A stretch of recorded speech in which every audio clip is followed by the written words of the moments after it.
Chapter 1: The Spiral in the Grounds. The silence of the house was a foreign country. Julian Calloway stood in his kitchen, the 7 a.m. light a pale, apologetic smear across the quartz countertop. 3 days. He had been home for 3 days. The world outside the windows considered him a hero. News vans had parked on the curb for the first 48 hours, their satellite dishes aimed at his front door like accusations. They were gone now, having consumed their fill of the story. Decorated detective goes where no one has gone before, inside the mind of a monster to save a life. They printed his picture. They called him a pioneer. They had no concept of the landscape he had walked. Lena's mug, a ceramic piece shaped like an owl, sat beside the sink. She had left for her studio an hour ago, a soft kiss on his cheek her only goodbye. Her touch was hesitant, as if she feared he might be made of glass. He understood. He felt brittle. He reached for the bag of coffee beans, his movements slow, deliberate.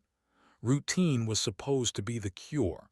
Wake up, make coffee, read the paper. These were the rituals of the man he was before Guidian Paris, before the machine. His fingers worked the grinder, the mechanical roar a welcome violence in the quiet. He poured the grounds into the filter, his hand steady.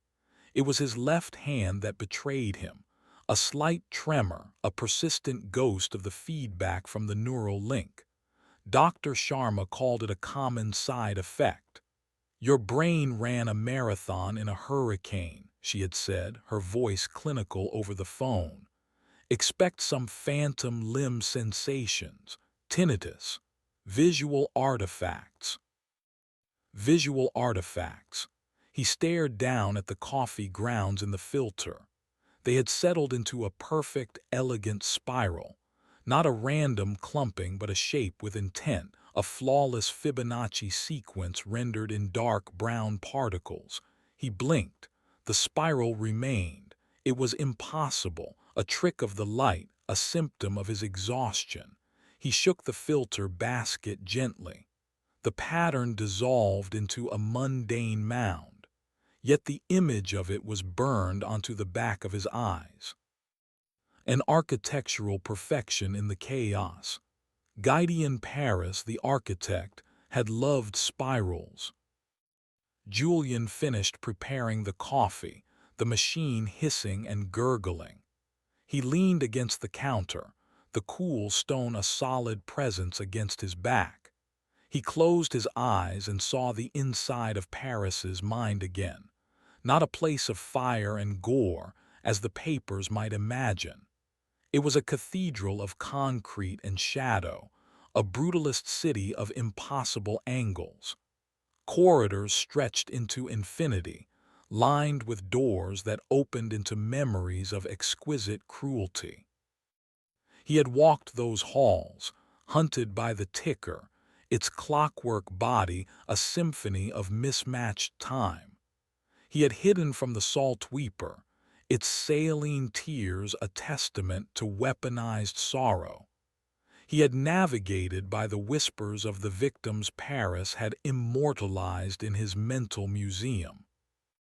He found the girl, Emily Clark, not by a clue but by a flaw in the architect's design. A single room where the concrete was cracked, where a memory of something other than pain had been walled away. Paris's memory of his own sister, taken by a fever decades ago. The location of Emily's prison was hidden in the pattern of the cracks. He had brought the information out. They found her alive. He had won. A flicker of movement in his peripheral vision. Julian's eyes snapped open. He scanned the kitchen. The chrome kettle, the stack of mail on the table, the ficus tree in the corner, its leaves still.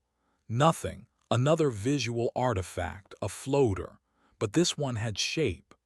For a split second he had seen it, a tiny ash-gray moth fluttering at the edge of his sight.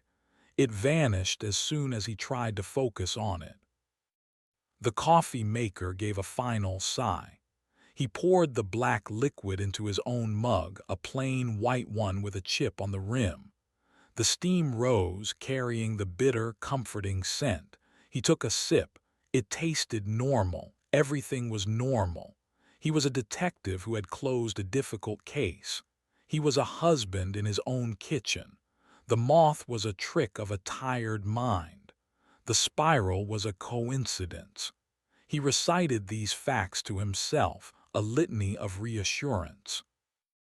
He walked to the living room window, looking out at the manicured lawn. The world was solid, green and brown and painfully real. He took another drink of coffee, the warmth spreading through his chest. Another floater danced at the corner of his eye, then another. They moved with a twitching, insect-like grace, more than a dozen of them, a silent swarm in the margins of his vision. He refused to turn his head. He refused to give them the dignity of his attention. They were artifacts, symptoms, the fading echoes of a monster's mind. They were not real. He repeated the words until the coffee in his mug grew cold, and the swarm of tiny gray moths continued their silent, impossible dance. He spent the rest of the morning trying to assemble a bookshelf. A simple task: flat-pack furniture, a page of pictograms, a small bag of screws and wooden dowels. Lena had bought it weeks ago, a project for a quiet Saturday. Julian laid the pieces out on the living room floor, the scent of particle board and varnish filling the air. He studied the instructions, his detective's mind seeking the inherent logic in the diagrams. A before. B connects to CD, provides support. Simple. He worked for an hour, his movements stiff. The small hex key was clumsy in his fingers. He tightened a screw and the cheap wood splintered. A curse died in his throat. He set the tool down and pressed his fingers into his temples where a dull ache had taken up residence. The moths were still there, a constant, shimmering distraction. He found himself trying to count them without looking directly at them. 17. No, 19. "It's just stress," he said aloud. The sound of his own voice was startling. He picked up the instructions again. His eyes scanned the simple drawings, but his mind saw other things. He saw the anatomical blueprints from Paris's palace, glowing diagrams of suffering overlaid on the cheap illustrations of the bookshelf. The drawing of a screw being twisted into a piece of wood became a diagram of a bone being broken. The connection of two panels became the precise angle of a dislocated joint. He threw the paper down, a wave of nausea rolling through him. He stood up and paced the room, the unfinished bookshelf a collection of wooden bones on the floor. He was a hero. He had saved a girl's life. He needed to pull himself together. This was the aftermath, the psychic shrapnel from a war no one else could see. It would pass. Dr. Sharma said it would pass. He went to his home office, a small room lined with books on criminal psychology and case law. Order. This was his sanctuary. He sat at his desk, the worn leather of his chair a familiar comfort. He turned on his computer, intending to read emails, to reconnect with the mundane world of precinct business. His screensaver appeared, a photograph of him and Lena, smiling on a beach in a life before Guidian Paris. He watched the photo for a long moment. Lena's smile was wide and genuine, her eyes crinkling at the corners. His own smile was smaller, but it was there. He remembered the day, the taste of salt on the air, the warmth of the sun, a good memory, a clean memory. As he watched, a tiny gray moth landed on the screen, crawling over the digital image of Lena's face. It was no longer a floater in his eye.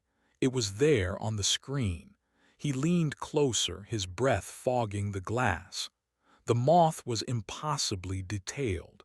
Its wings were the color of ash, its body slender, its antennae twitching. It crawled over Lena's eye, then her smiling mouth. Another moth joined it, then another. Soon, a dozen of them were crawling over the photograph, their movements obscuring the happy memory beneath a veil of gray, shifting bodies. Julian reached out a trembling finger and touched the screen. It was cool and smooth. There was nothing there. He jerked his hand away. He was hallucinating, a full, multisensory hallucination. He needed to call Sharma. He needed to tell someone. He stood abruptly, knocking his chair over. The crash echoed in the silent house. He backed away from the desk, his eyes locked on the screen, on the swarm of impossible insects consuming his past. He heard a whisper, so faint it was like the hiss of a gas leak. It seemed to come from the moths themselves, a dry, rustling sound that formed a word. Doubt. He turned and fled the room, slamming the door behind him. He leaned against it, his heart hammering against his ribs, his breath coming in ragged gasps. He was Detective Julian Calloway. He solved crimes. He dealt in facts. And facts were supposed to hold the world together. But his world was coming apart, one tiny, gray wingbeat at a time. The silence of the house pressed in, no longer foreign but predatory. It was waiting for him to see what else had followed him out of the dark. Chapter 2. The Geometry of a Crime Scene. The call came the next morning. A homicide. The address was a low-rent apartment building in the city's industrial gut, a place that smelled of rust and diesel fumes. For Julian, the summons was a lifeline. A crime scene was a place of brutal, undeniable truth. It was a puzzle made of blood and broken things, and he was the one who put the pieces together. It was the opposite of the formless dread that now haunted his home. Marcus Cole was waiting for him by the tape, his bulky frame a study in weary patience. His face, usually set in a look of grim amusement, was creased with concern. "You sure you're ready for this?" he asked, his voice low. "The captain would have given you another week." "I'm fine," Julian said. The words tasted like a lie. He had not slept. Every time he closed his eyes, he saw the swarm of moths, their wings beating in the darkness behind his lids. "What do we have?" "A mess," Cole grunted. "Landlord found him this morning. Name's Alistair Finch. A retired accountant according to his driver's license. Lived alone." Julian ducked under the yellow tape. The air inside the building was thick with the smells of stale cabbage and pine sol. The victim's apartment was on the third floor. The door was open, a uniformed officer standing guard. Inside, the forensics team moved with quiet efficiency. The apartment was small, meticulously clean, and sparsely furnished. Everything was in its place except for the man on the floor. Alistair Finch lay in the center of the living room, a crimson halo spreading from his head onto a cheap beige rug. A heavy crystal decanter, the kind used for cheap whiskey, lay a few feet from his body, its sharp edges stained. Julian began his ritual. He stood at the doorway, his eyes scanning the entire room, absorbing the scene as a whole before focusing on the details. This was his process, Observe, orient, decide. But something was different today. The moths were here, a few of them flitting at the edges of his vision. He ignored them. He had a job to do. No signs of forced entry, Cole was saying. Wallets on the table. Looks like he let his killer in. Julian walked slowly into the room, his gaze fixed on the blood spatter on the wall behind the body. It was a wide arc, a testament to the force of the blow. Most detectives would see the violence. Julian saw something else. He saw a shape, a pattern. The arc of the spatter was too perfect, the droplets arranged not in a random spray but in a curve that followed a precise mathematical principle, a logarithmic spiral. Julian, Cole's voice cut through his focus. Julian blinked, turning away from the wall. Sorry, thinking. He crouched beside the body, careful not to disturb anything. Finch was an older man, maybe late 60s. Thinning gray hair, a neat but frayed collar on his shirt. His eyes were open, staring at the ceiling with an expression of mild surprise. Julian's attention was drawn to the victim's hands. They were arranged. The left hand rested on his chest, the right lay beside him on the rug, its fingers slightly curled. Look at his hands, Julian said softly. Cole knelt beside him. What about them, their hands? No, they're placed, Julian insisted. The angle of the wrist, the spacing of the fingers, it's deliberate. He could see it, a faint, glowing blueprint overlaid on the corpse, showing the intended positioning. A design. He traced the lines in the air with his finger. It's meant to convey something, a message. Cole stared at him, a deep furrow in his brow. You getting this from the voodoo mind meld thing? Because it looks like the old guy fell and hit his head. The decanter is over there, Julian said, pointing. The physics are wrong for a simple fall. This was a statement. He stood up and walked back to the bloodstain on the wall. The longer he looked, the clearer the pattern became. It wasn't just a spiral. Within the larger shape were smaller, connecting lines, nodes of impact, vectors of force. It was a diagram, a schematic of pain, Guidian Paris's work. But Paris was in a coma, locked in a hospital bed across town, his brain activity a flat, pathetic line. The killer stood here, Julian said, positioning himself near the armchair. He used the victim's own decanter. The blow was precise, not a crime of passion, an execution. Why? Cole asked, rising to his feet. What does a retired accountant have that's worth executing him for? It wasn't about him, Julian whispered, his eyes still on the wall. It's about the design, the artistry.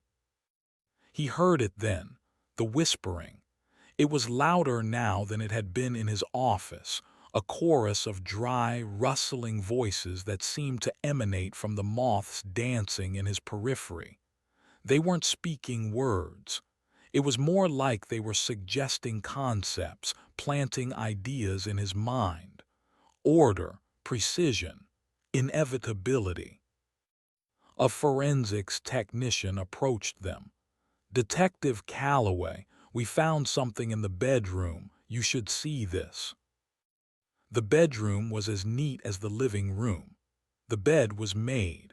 A single book lay on the nightstand. The technician pointed to the wall above the headboard.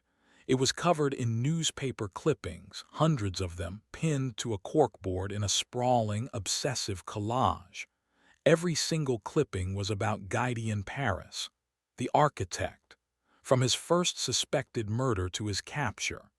In the center of the collage was a large, glossy photograph of Julian himself, taken the day he left the hospital. Cole let out a low whistle. Looks like our accountant was a fan. A student, Julian corrected him, his voice tight. The pieces were locking into place with a sickening click.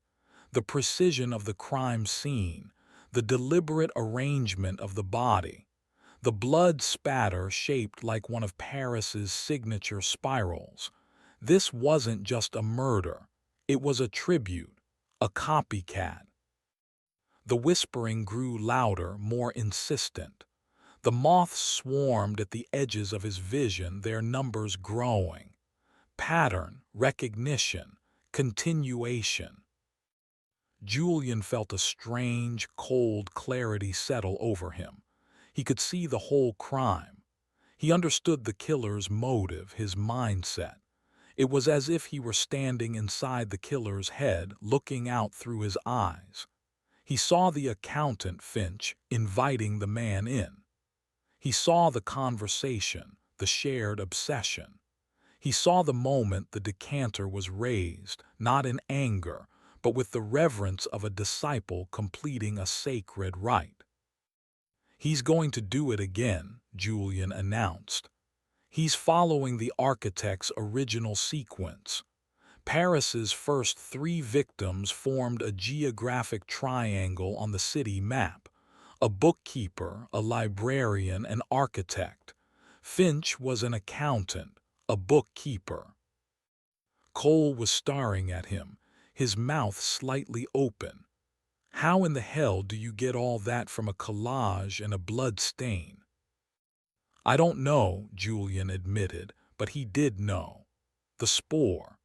The psychic infection from Paris's mind was giving him this insight. It was allowing him to see the world through the eyes of a killer, a useful tool, a terrifying gift. He turned to leave the room, to give orders, to start the hunt for a librarian. As he passed the doorway, he glanced at his reflection in the hall mirror. For a fraction of a second, the face staring back was not his own. It was a calm, intelligent, terrifyingly lucid version of himself, and his eyes were full of a quiet, analytical cruelty he had never seen before. The reflection smiled, and behind it, Julian saw the room was not empty. Standing behind his reflected image was a tall, slender figure made of mismatched gears and pendulums. It's ticking a silent beat that only he could feel. The ticker, an echo from the palace, now here in his world. He stumbled back, his shoulder hitting the wall. Cole grabbed his arm. "Julian, you okay? You look like you've seen a ghost." Julian stared at the mirror. His own frantic, pale face stared back. The ticker was gone, but the feeling of its presence lingered, a cold spot in the air, a phantom beat against his ribs. The spore wasn't just giving him insight. It was terraforming his reality.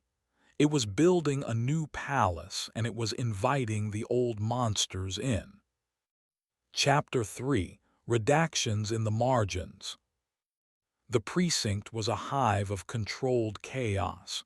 Julian moved through it like a ghost, the sounds of ringing phones and clattering keyboards a distant roar.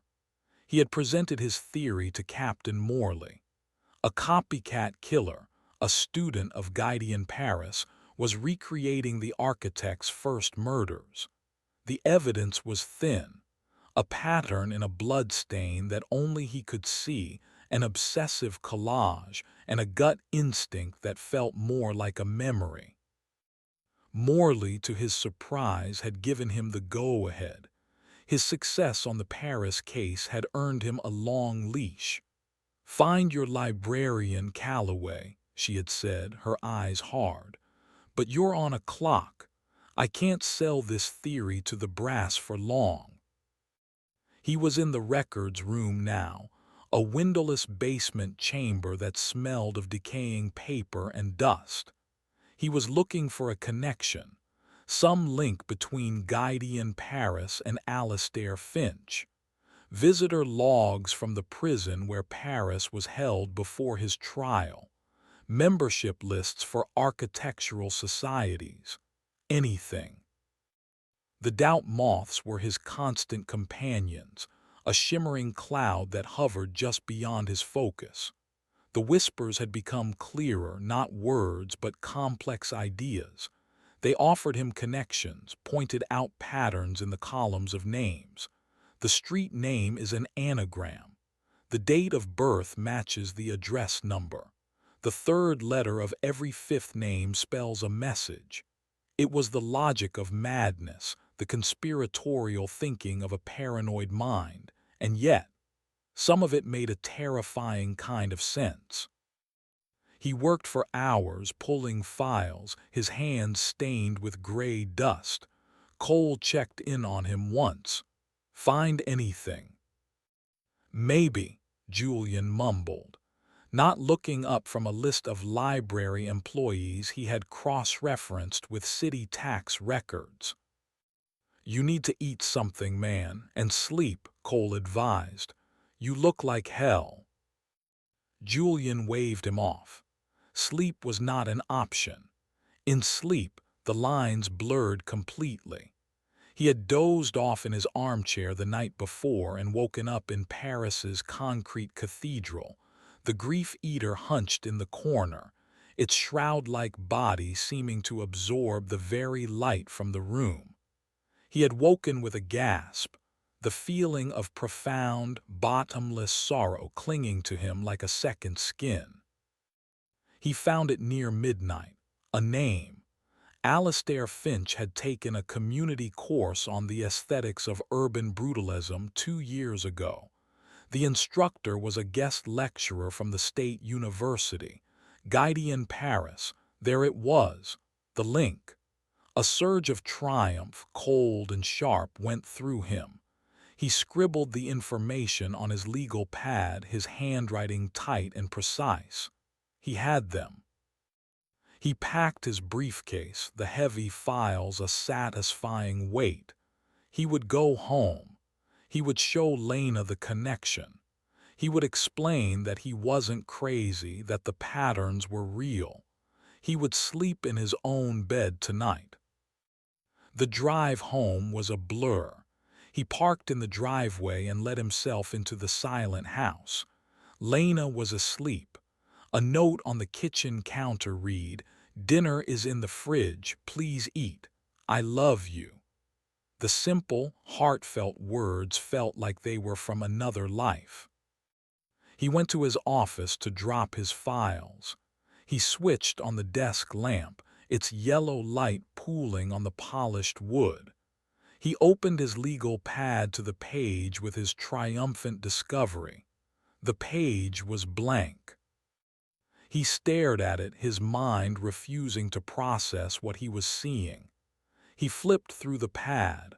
All his notes from the day, the crime scene observations, the lists of names, the connection between Finch and Paris, were gone.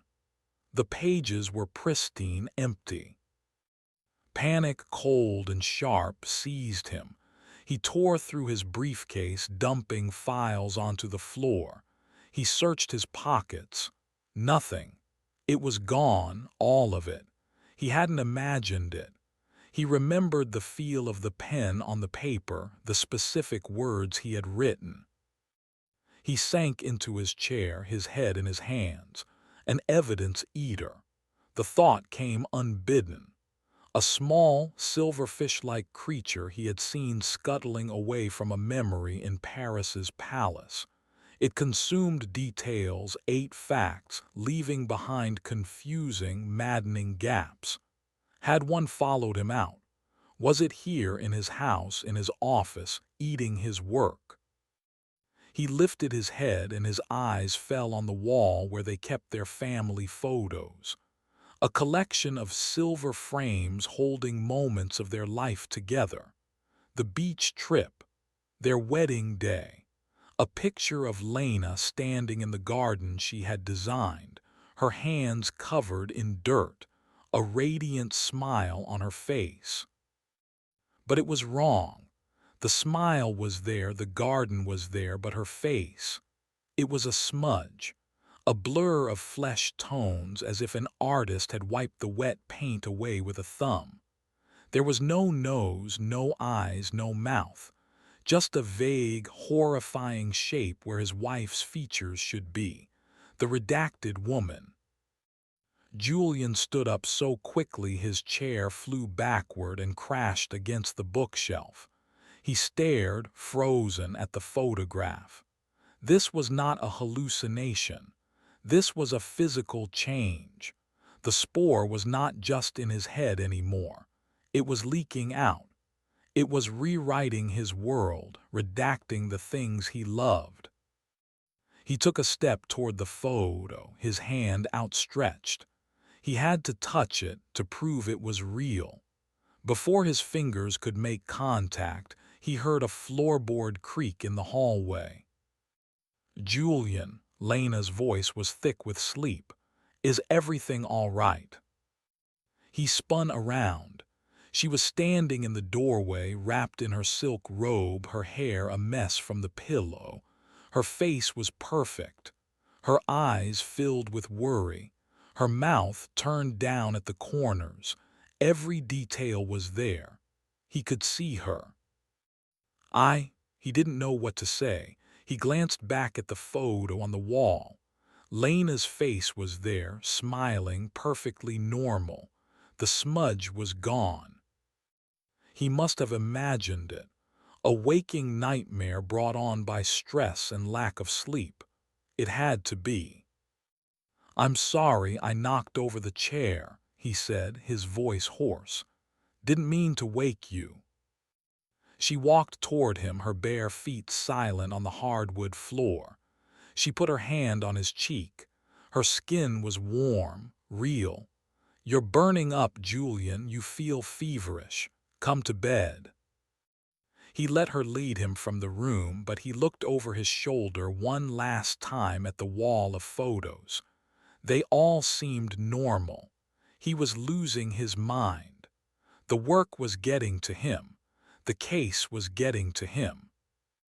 As Lena led him down the hall, her hand in his, he felt a sudden, chilling detachment.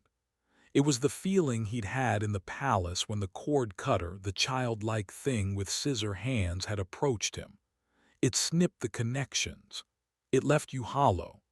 For a terrifying second, the warm, familiar hand holding his felt like the hand of a stranger. The feeling passed, but the cold it left behind remained, a small, hard stone in the center of his chest. In their bedroom, he lay down, but he did not sleep.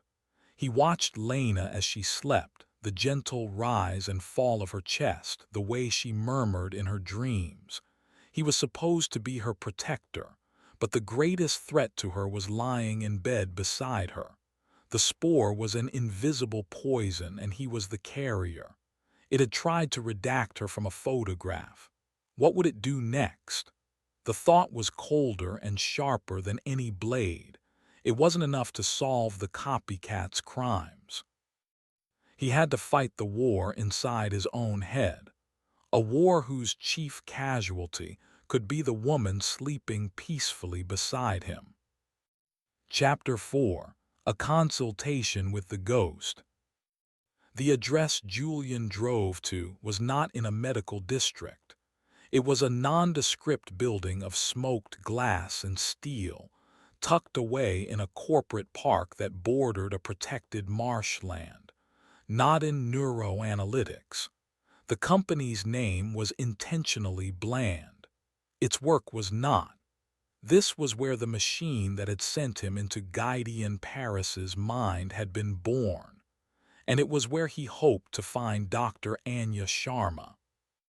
He hadn't called first. A call could be refused, logged, traced. He needed to see her face when he told her what was happening. He needed to see if her clinical composure was a mask for fear. A corporate drone at the front desk tried to stop him, citing appointments and security protocols. Julian flashed his badge. The authority in his voice was a tool he had sharpened over 15 years. The drone wilted. Dr. Sharma was in Lab 4. The lab was a stark white room filled with chrome machinery and humming servers. Wires snaked across the floor like metallic vines. In the center of the room, covered by a dust sheet, was the machine. The chair, the helmet, the interface. It looked smaller than he remembered, less imposing. A ghost in a shroud. Dr. Sharma was standing before a bank of monitors, her back to him. She was a small, sharp woman with dark hair pulled back in a severe bun. She didn't turn when he entered. "I was wondering when you would come, detective." "You knew." Julian's voice was rough. "I suspected there might be residual artifacts," she said, finally turning. Her face was pale, her dark eyes circled by exhaustion. The clinical mask was gone. This was the face of a scientist who had seen her beautiful theory turn monstrous. Headaches, paranoia, mild hallucinations, all within acceptable parameters for a deep link of that duration. "This is not mild," Julian said, his voice low and dangerous. He stepped closer. "I'm seeing things, Sharma, things that were in his head, a clockwork man, creatures made of shadow. I'm having insights into crimes I shouldn't have. I'm seeing patterns in the static. My notes are disappearing. Photographs in my own house are changing." He watched her as he spoke. Her composure crumbled with each word. Her hand went to her mouth. "Changing, physically changing." A picture of my wife. Her face was gone, a blur. Then it came back, he said, the memory making his stomach clench. "Last night I lost hours of work. It was just gone, redacted." Sharma stumbled back and sank into a chair, her face ashen. "No, it's not possible. The system is designed with a one-way psychic firewall. Nothing was supposed to come back with you." "Something did," Julian pressed, standing over her. "You called it a psychic imprint once, a risk. You told me it was a 1 in a million chance." "It was a theoretical danger," she insisted, her voice rising. "A fringe hypothesis. The mental spore theory. The idea that a sufficiently dominant and structured consciousness could infect a guest psyche. We thought our firewalls would prevent it. We believed Paris's comatose state made him a passive environment." "He wasn't passive," Julian countered. "His mind was a fortress. It was an ecosystem, and a piece of it broke off and took root in me. That's it, isn't it?" Sharma nodded, her eyes wide with a terror that mirrored his own. "His consciousness was architectural. It was designed, not grown. A viral structure. It wouldn't just copy itself. It would hybridize. It would take your mind, your memories, your skills, your personality, and use them as building materials for a new structure." The room suddenly felt cold. Building materials. His love for Lena, his friendship with Cole, his dedication to his job. The spore was not just an invader, it was a colonizer. It was turning the landscape of his mind into a new, twisted palace. "The new killer," Julian said, the realization hitting him with physical force. "The copycat, he's a student of Paris. I'm seeing his crimes with a clarity that isn't mine. Is that the spore? Is it helping me?" "Or guiding you," Sharma whispered. "Perhaps it sees this new killer as an impurity, a flaw in the architect's grand design. It could be using your detective skills to correct the error, to enforce its own sense of order on the world. She looked up at him, her expression one of dawning horror.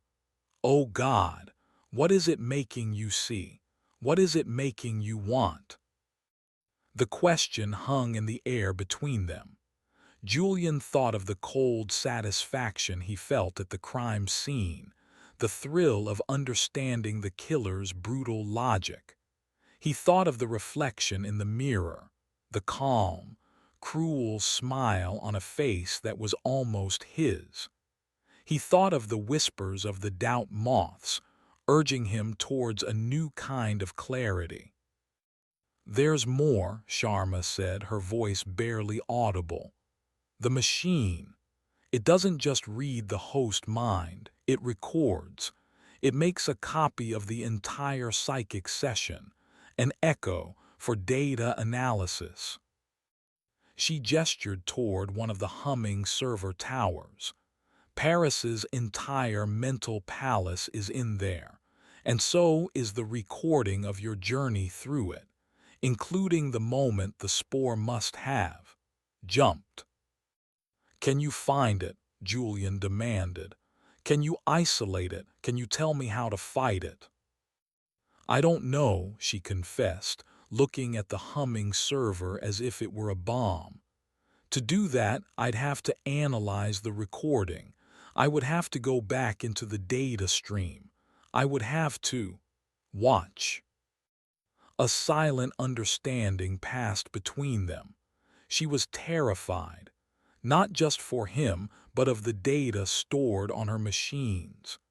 She had bottled a monster, and Julian was the evidence that the bottle was cracked. "Do it," Julian said, his voice flat. "Go back into the recording. Find the moment of infection. Find a weakness. Find a way to kill it before it finishes building whatever it's making inside my head." Dr. Sharma looked from Julian's desperate, haunted face to the dust-shrouded machine in the center of her lab. She had wanted to change the world, to map the final frontier of the human mind. Instead, she had opened a door that should have remained locked forever. Now, the ghost was out, and it was wearing a detective's face. "I'll start immediately," she said, her voice regaining a sliver of its clinical resolve. "But detective, be careful. The spore is made of Paris's consciousness, but it's feeding on yours. The most dangerous monsters will not be the ones you remember from his palace. They will be the ones you are creating yourself." He left her there in the cold white room with her ghosts and her machine. As he walked down the corridor, he could hear the whispers of the moths again. They were no longer suggesting simple concepts. They were forming sentences. They were telling him where the copycat killer would strike next, a library across town. And they were telling him in the most reasonable and logical of tones that he shouldn't tell anyone. He should go there alone. He should be the one to appreciate the artistry. He should be the one to enforce the design. Chapter 5: The First Draft. Julian did not go home. He did not go to the precinct. He drove. The whispers of the doubt moths were a constant, sibilant chorus in his ears, a GPS of madness guiding him through the city's arteries. They gave him a name, the Franklin Public Library, a place of silence and order, a perfect stage. They gave him a time, closing, when the last of the patrons had departed, leaving the hallowed halls to the quiet and the dust. He felt a strange duality, as if he were two people in one body. One was Julian Calloway, the detective, horrified and afraid, a man screaming into a void. The other was a calm, observant passenger, a presence that analyzed the flow of traffic, the angle of the sun, the architecture of the buildings he passed. This other self appreciated the brutalist lines of a municipal building, the cold logic of the city grid. It was the spore, the patternist. It was watching the world through his eyes and finding it wanting. He parked a block from the library, an old, grand building of granite and marble. He sat in his car as the sun dipped below the skyline, painting the clouds in bruised shades of purple and orange. He watched the last of the librarians, a young woman with a canvas tote bag, lock the heavy oak doors and hurry toward the bus stop. The building was empty now, except it wasn't. The whispers told him the copycat was already inside. They told him the victim was, too, the head librarian. A man named Mr. Abernathy. A man who stayed late every Tuesday to do inventory. A man who fit the profile. The detective in him screamed to call for backup, to follow protocol, to surround the building and save the man's life. The patternist, the cold logic of the spore, offered a counterargument. An artist must be allowed to finish his work. Only then can it be truly judged. Only then can the flaw in the design be identified and corrected. He got out of the car. The air was cool on his skin. He walked not to the front door but around the side of the building to a service entrance he knew from a previous case. The lock was old. A few minutes with his pocket kit and the tumblers clicked open. He was breaking protocol. He was contaminating a crime scene. He was walking into a trap. He did not care. He had to see. Inside, the library was a cathedral of shadows. Moonlight filtered through the high, arched windows, illuminating dust motes dancing in the still air. The scent of old paper and bookbinding glue was thick, a perfume of stored knowledge. He drew his service weapon, the familiar weight of it doing little to comfort him. The whispers guided him, a rustling map in his mind. Upstairs, the rare book room, the place of greatest order. He moved silently up the grand marble staircase, his footsteps swallowed by the vast, silent space. The moths swarmed around him now, no longer confined to his periphery. He could see them clearly, dozens of them, a cloud of fluttering ash that moved with him. The door to the rare book room was slightly ajar. A single line of light spilled out into the dark hallway. He approached, his heart a frantic drum against his ribs. He pushed the door open. The scene was a tableau of meticulous horror. The room was a cage of dark wood and leather-bound spines. In the center, beneath a green-shaded reading lamp, Mr. Abernathy was seated in a chair. His eyes were wide with a terror that had long since passed. He was not bloody. There was no visible wound, but he was dead. His body was arranged in a pose of academic study, one hand resting on an open book, the other holding a fountain pen. Standing over him, his back to the door, was a tall, thin man. He was adjusting the angle of Abernathy's head, his movements small and precise. The copycat. The cervical alignment is crucial, the man said, without turning around. His voice was soft, academic. It must imply the moment of intellectual discovery, just before the cessation of all electrical activity. Julian raised his weapon. "Police, don't move." The man straightened up slowly and turned. He was not what Julian expected. He was young, with a gaunt face and the wild, burning eyes of a zealot. He smiled. "Detective Calloway, the one who walked the sacred halls. I hoped you would be the one to find us." "It's over," Julian said, his voice steady despite the tremor in his hands. "Put your hands where I can see them." "Over," the young man chuckled, a dry, rattling sound. "No, detective, it has just been properly begun. My work was a tribute and homage, but I am merely a student. My draft is imperfect. I can see that now in your presence, the architect. He sent you to correct me, didn't he?" Before Julian could answer, the room began to change. The air grew thick and heavy, charged with a strange static. The whispering of the moths intensified into a roar of shuffling paper. The shadows in the corners of the room deepened, stretching and twisting like spilled ink. Julian felt a pressure in his skull, a feeling of displacement, as if the very foundations of his mind were shifting. "He's here," the copycat breathed, his eyes wide with ecstatic reverence, staring at something over Julian's shoulder. "The master." Julian risked a glance behind him. The doorway was no longer a doorway. It was a shifting space, the edges blurring, and from it a figure was emerging. It was impossibly tall, a grotesque caricature of a man made from compressed, yellowing paper. Its skin was a collage of case files and legal documents, the text shifting and rewriting itself. Its veins were black lines of ink. Its long, slender fingers were tipped with the sharpened nibs of fountain pens. The archivist. The monster from his own, newly forming palace.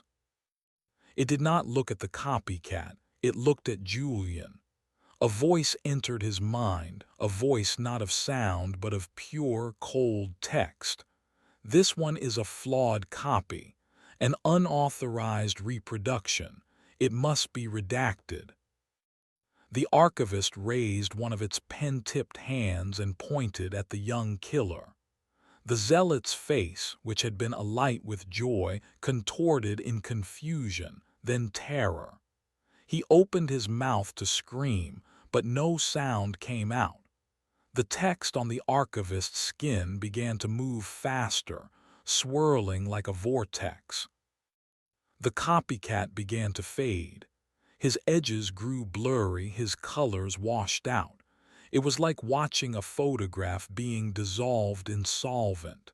His wild eyes were the last thing to go, wide with the horror of his own uncreation. Within seconds he was gone. No body, no ash, just an empty space where a man had been standing. The archivist had not killed him. It had erased him. The great paper creature turned its faceless head toward Julian. "The draft is deleted. A new document must be started. The subject is you. The project is order." A single sheet of paper detached from the archivist's body and floated through the air, landing on the desk next to the dead librarian. Julian stared at it, his weapon forgotten in his hand. It was a page from a case file, his case file, the one on the copycat killer, but all the text was gone. It was a blank page except for a single sentence typed in the center in a crisp, official font. It was written in his own voice, a perfect replica of his own reporting style. "Case closed, insufficient evidence. A new case is opened. Subject, Lena Calloway. Status, a disorderly element requiring correction." The archivist dissolved back into the shadows. The room returned to normal. The whispers ceased. The moths vanished. He was alone with the body of Mr. Abernathy and the single sheet of paper on the desk, a directive, a target, an order written in his own hand from the monster that was now cohabiting his soul. Outside, he heard the first distant wail of approaching sirens. Cole. He must have traced his car. Julian looked from the dead man to the terrifying order on the page. The detective and the monster inside him were at war, and the first battleground was to be his own home. He had to get out. He had to warn Lena.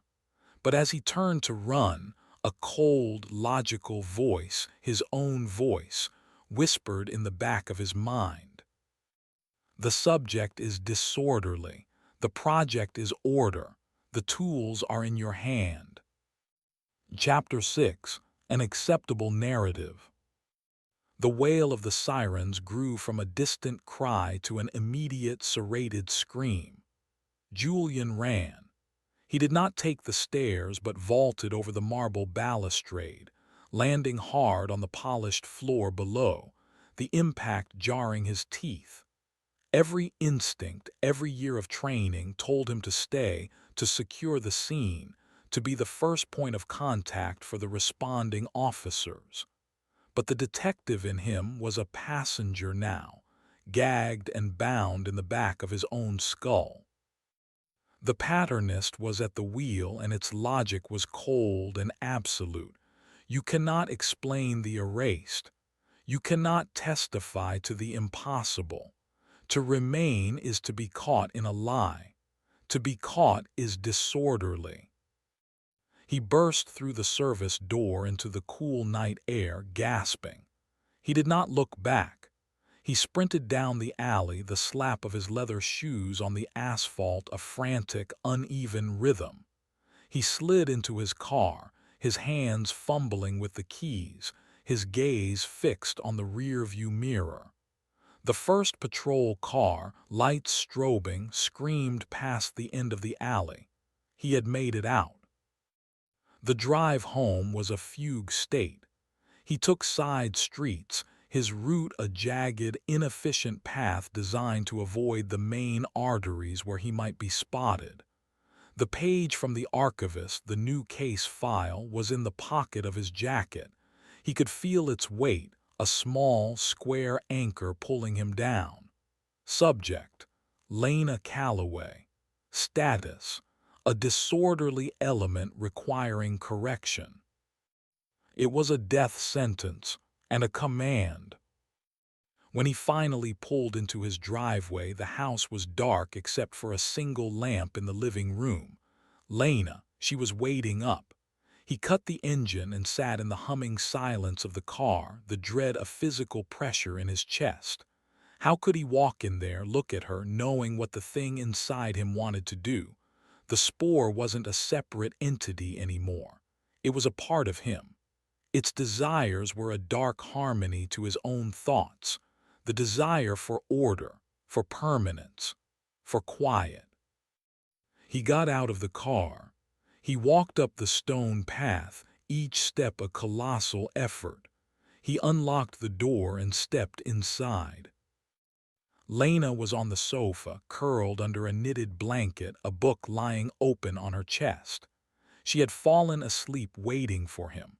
Her face in the soft lamplight was serene.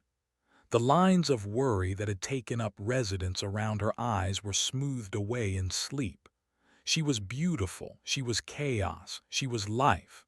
She was a disorderly element. The thought, a cold, intrusive sliver of logic, slid into his mind.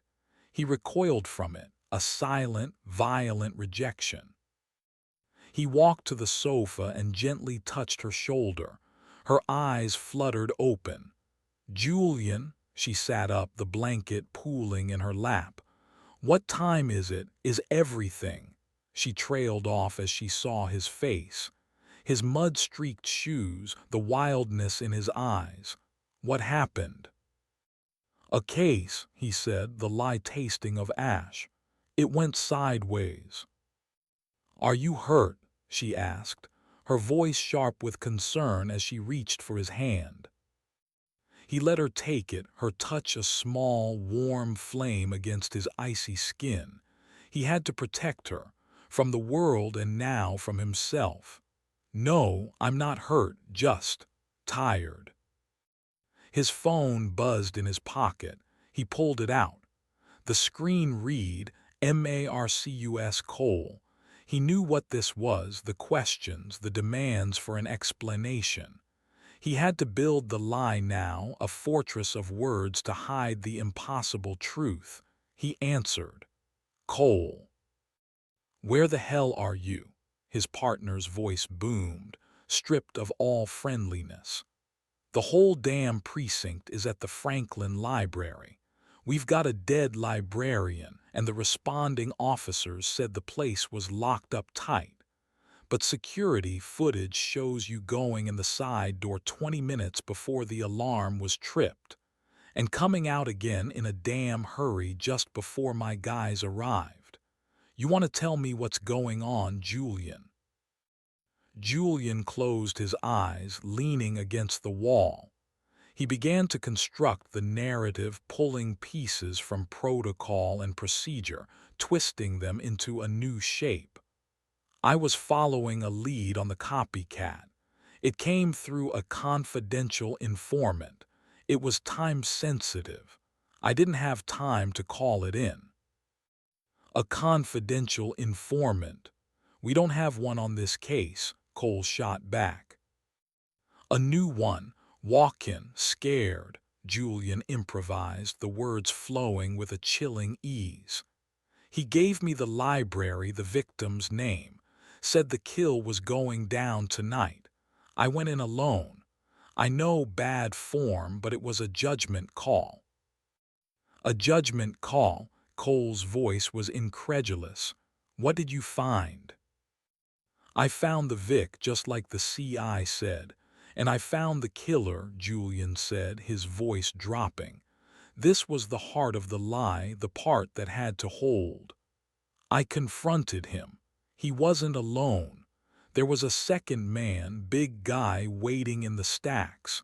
He got the drop on me, a struggle. I was disarmed." "Did you see his face?" "No, he was wearing a ski mask. They took the copycat and they took the body of the librarian. They were gone before I could recover." A moment of pure, static-filled silence on the other end of the line. Julian could picture Cole's face, the skepticism hardening into suspicion. "They took the body. Julian, Abernathy's body is right here, lying in the middle of the damn rare book room. The ME is zipping him up as we speak." Julian's blood ran cold. The archivist. It had erased the copycat, but it had left the original scene intact. It had set a trap for him. The lie was already crumbling. "That's not possible," he stammered. "He was gone, they took him." "Right," Cole said, his voice dangerously quiet. "Look, go home, get some sleep. Captain Morley wants to see you in her office at 8 a.m. sharp. And Julian, don't go anywhere else." The line went dead.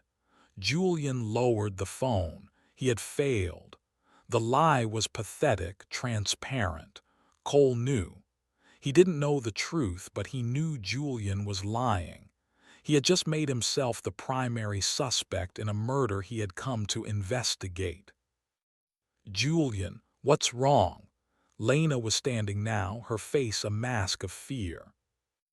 He looked at her, and for a terrifying second he saw the flicker. The redacted woman. Her features blurred into a meaningless smudge of flesh, her concerned expression erased. He blinked, and she was Lena again. But the warning was clear. The spore was growing stronger. It was impatient. "Nothing," he said, forcing a smile that felt like broken glass. "Just precinct politics. I need a shower." He walked past her up the stairs, moving like a man in a dream. In the bathroom, he stripped off his jacket. The page, the case file, fell from the pocket and fluttered to the tile floor. He picked it up. Subject: Lena Calloway. Status: a disorderly element requiring correction. He stared at the words. This was the only truth left in his world, an order from a monster, a project plan. He looked at his own reflection in the mirror. His face was pale and drawn, but his eyes were clear, too clear. They were the eyes of the patternist he had seen before, calm and analytical. His reflection did not look frightened. It looked like it was contemplating a complex and fascinating problem. He tore the paper into tiny pieces and flushed them down the toilet. But he knew it was a useless gesture. The order wasn't on the paper. The order was in his head. And the sirens he heard now were no longer in the distance. They were inside, wailing a silent, constant alarm. Chapter 7. Calculated Chaos. The meeting with Captain Morley was a master class in professional evisceration. She didn't shout. Her voice remained a low, controlled monotone as she dissected his fabricated story, laying each lie bare on the polished surface of her desk. Cole stood by the window, his arms crossed, his expression unreadable. An invisible accomplice and a vanishing body that reappeared after you left, Morley stated, her eyes like chips of flint. That's your official statement, detective. It's what I saw, Julian said, the words hollow. Effective immediately, you're on restricted duty, Morley declared. You're a witness, not lead investigator. Hand over your notes, all of them. Cole is taking over the copycat case. You will report to the precinct psychologist for a full evaluation this afternoon. Is that understood? Yes, Captain, Julian said. It was a humiliating demotion, but it was also a gift. It was time he desperately needed. He spent the morning in his office, boxing up files under Cole's watchful eye. The silence between them was heavy, suffocating. I know how it looks, Julian said finally, not looking at his partner. It looks bad, Julian, Cole said, his voice flat. It looks like you're either covering something up or you're coming apart. I don't know which is worse. When he got home, Julian began his new work. The real work. Dr. Sharma's words echoed in his head. Paris's weakness was illogical, emotional attachments. The spore, a seed of Paris's architectural consciousness, thrived on order, on pattern, on logic. It fed on his detective's mind. So he would starve it. He would wage a war of calculated chaos. He started in the kitchen. He made a sandwich and left the bread knife, smeared with mayonnaise, on the counter. He dropped the bread bag on the floor. He left the carton of milk out. Each act was a small rebellion, a violation of the clean, orderly life he and Lena had built. It felt deeply wrong, like vandalism against his own soul. He moved to the living room. He tilted a picture frame on the wall so it hung askew. He took a stack of perfectly organized magazines from the coffee table and spread them in a messy fan. He pulled a dozen books from the shelf and left them in a pile on the floor, their spines cracked, their pages open. The doubt moths, which had been a quiet, constant presence, became agitated. Their fluttering grew frantic, their whispers turning from seductive logic to hissing complaints. Incorrect, inefficient, a deviation from the design. He ignored them. He went into his home office, the sanctuary of order, and committed the greatest heresy. He took his case files, decades of his life's work organized by year and clearance rate, and he shuffled them. He mixed homicides with petty thefts, unsolved cases with closed ones. He created a beautiful, meaningless chaos. The psychic noise in his head became a roar of protest. He felt a wave of vertigo, a physical sickness, as if he were violating a fundamental law of his own nature. He pushed through it. He called Dr. Sharma. "I need an update," he said, his voice strained. "I found it," she said, her voice crackling with a mixture of terror and scientific excitement. The moment of infection, it wasn't an attack, it was a release. When you accessed that sealed-off memory, the one about his sister, you didn't just find a clue. You created a fault line in his psychic architecture. A small piece of his core code, a seed program, detached and piggybacked on your consciousness as you withdrew. It's not a copy, Julian, it's a seed. It contains the blueprint for his entire mental world. But it's using your mind, your memories, as the raw material to grow it. So the archivist. It's a hybrid. Paris's obsession with order and permanence, filtered through your detective's mind, your drive to file, to close, to archive. It's a monster you helped create, she explained. My analysis of Paris's original psyche confirms your theory. Its greatest vulnerability was cognitive dissonance, illogic, unpredictable emotional variables. He built his entire palace to shield his core self from that chaos. Your strategy is sound. You have to become the chaos. He hung up, a grim sense of validation settling over him. He was on the right path. He spent the rest of the day turning his house into a landscape of minor disarray. He left a tap dripping. He mismatched the socks in his drawer. He turned on every radio in the house to a different station, filling the space with a cacophony of competing music and talk shows. The psychic pressure in his head mounted. The moths swarmed and the whispers turned to threats. Correction is required. The system will be restored. When Lena came home that evening, she stopped dead in the entryway, her eyes wide as she took in the state of the house. The pile of books, the mess in the kitchen, the dissonant noise. Julian, what on earth? He was sitting on the floor in the living room, listening to a thrash metal station, a half-empty glass of water leaving a wet ring on the polished hardwood floor. "Just trying something new," he said, his voice strained. "Breaking the routine." She looked at him, at the frantic, haunted look in his eyes, and her face filled not with anger but with a deep, heartbreaking pity. "Okay," she said softly, as if speaking to a frightened animal.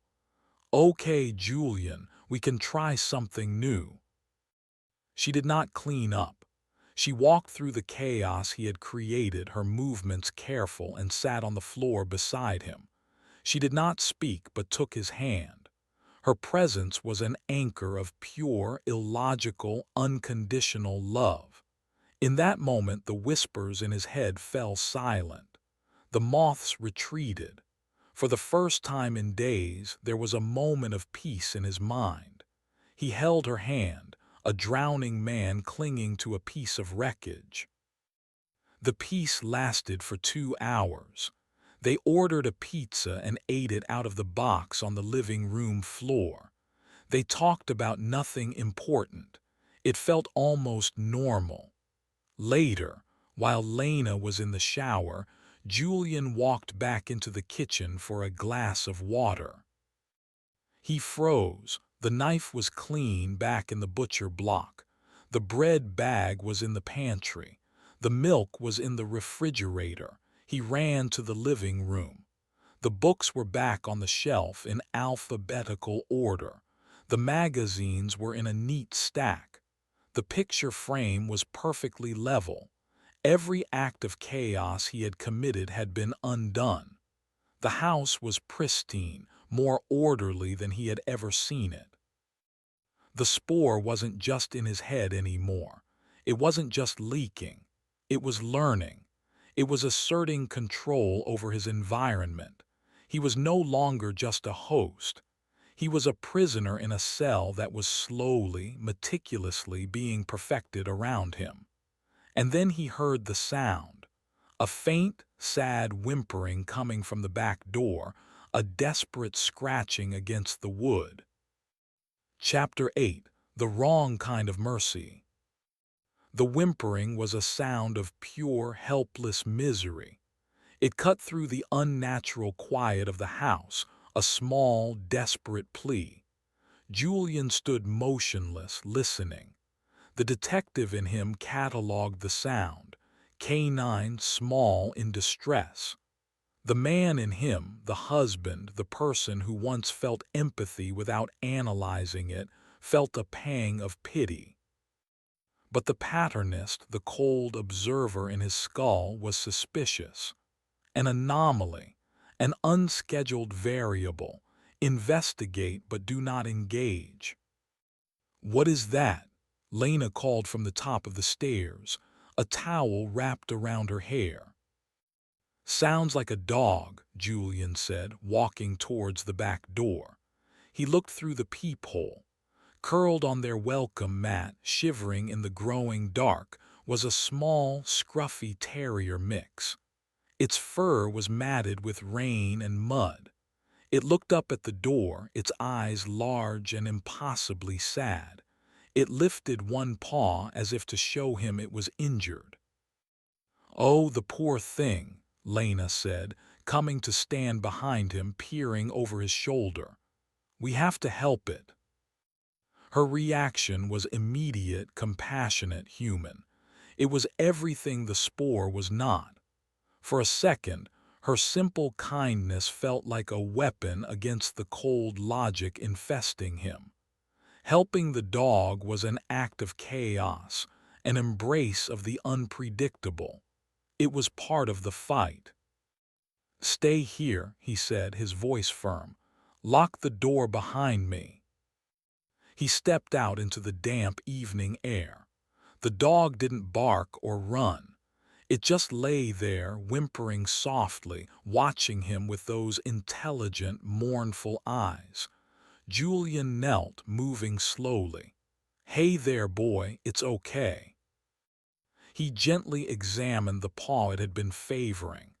There was no blood, no visible wound, but the dog yelped as if in agony when he touched it.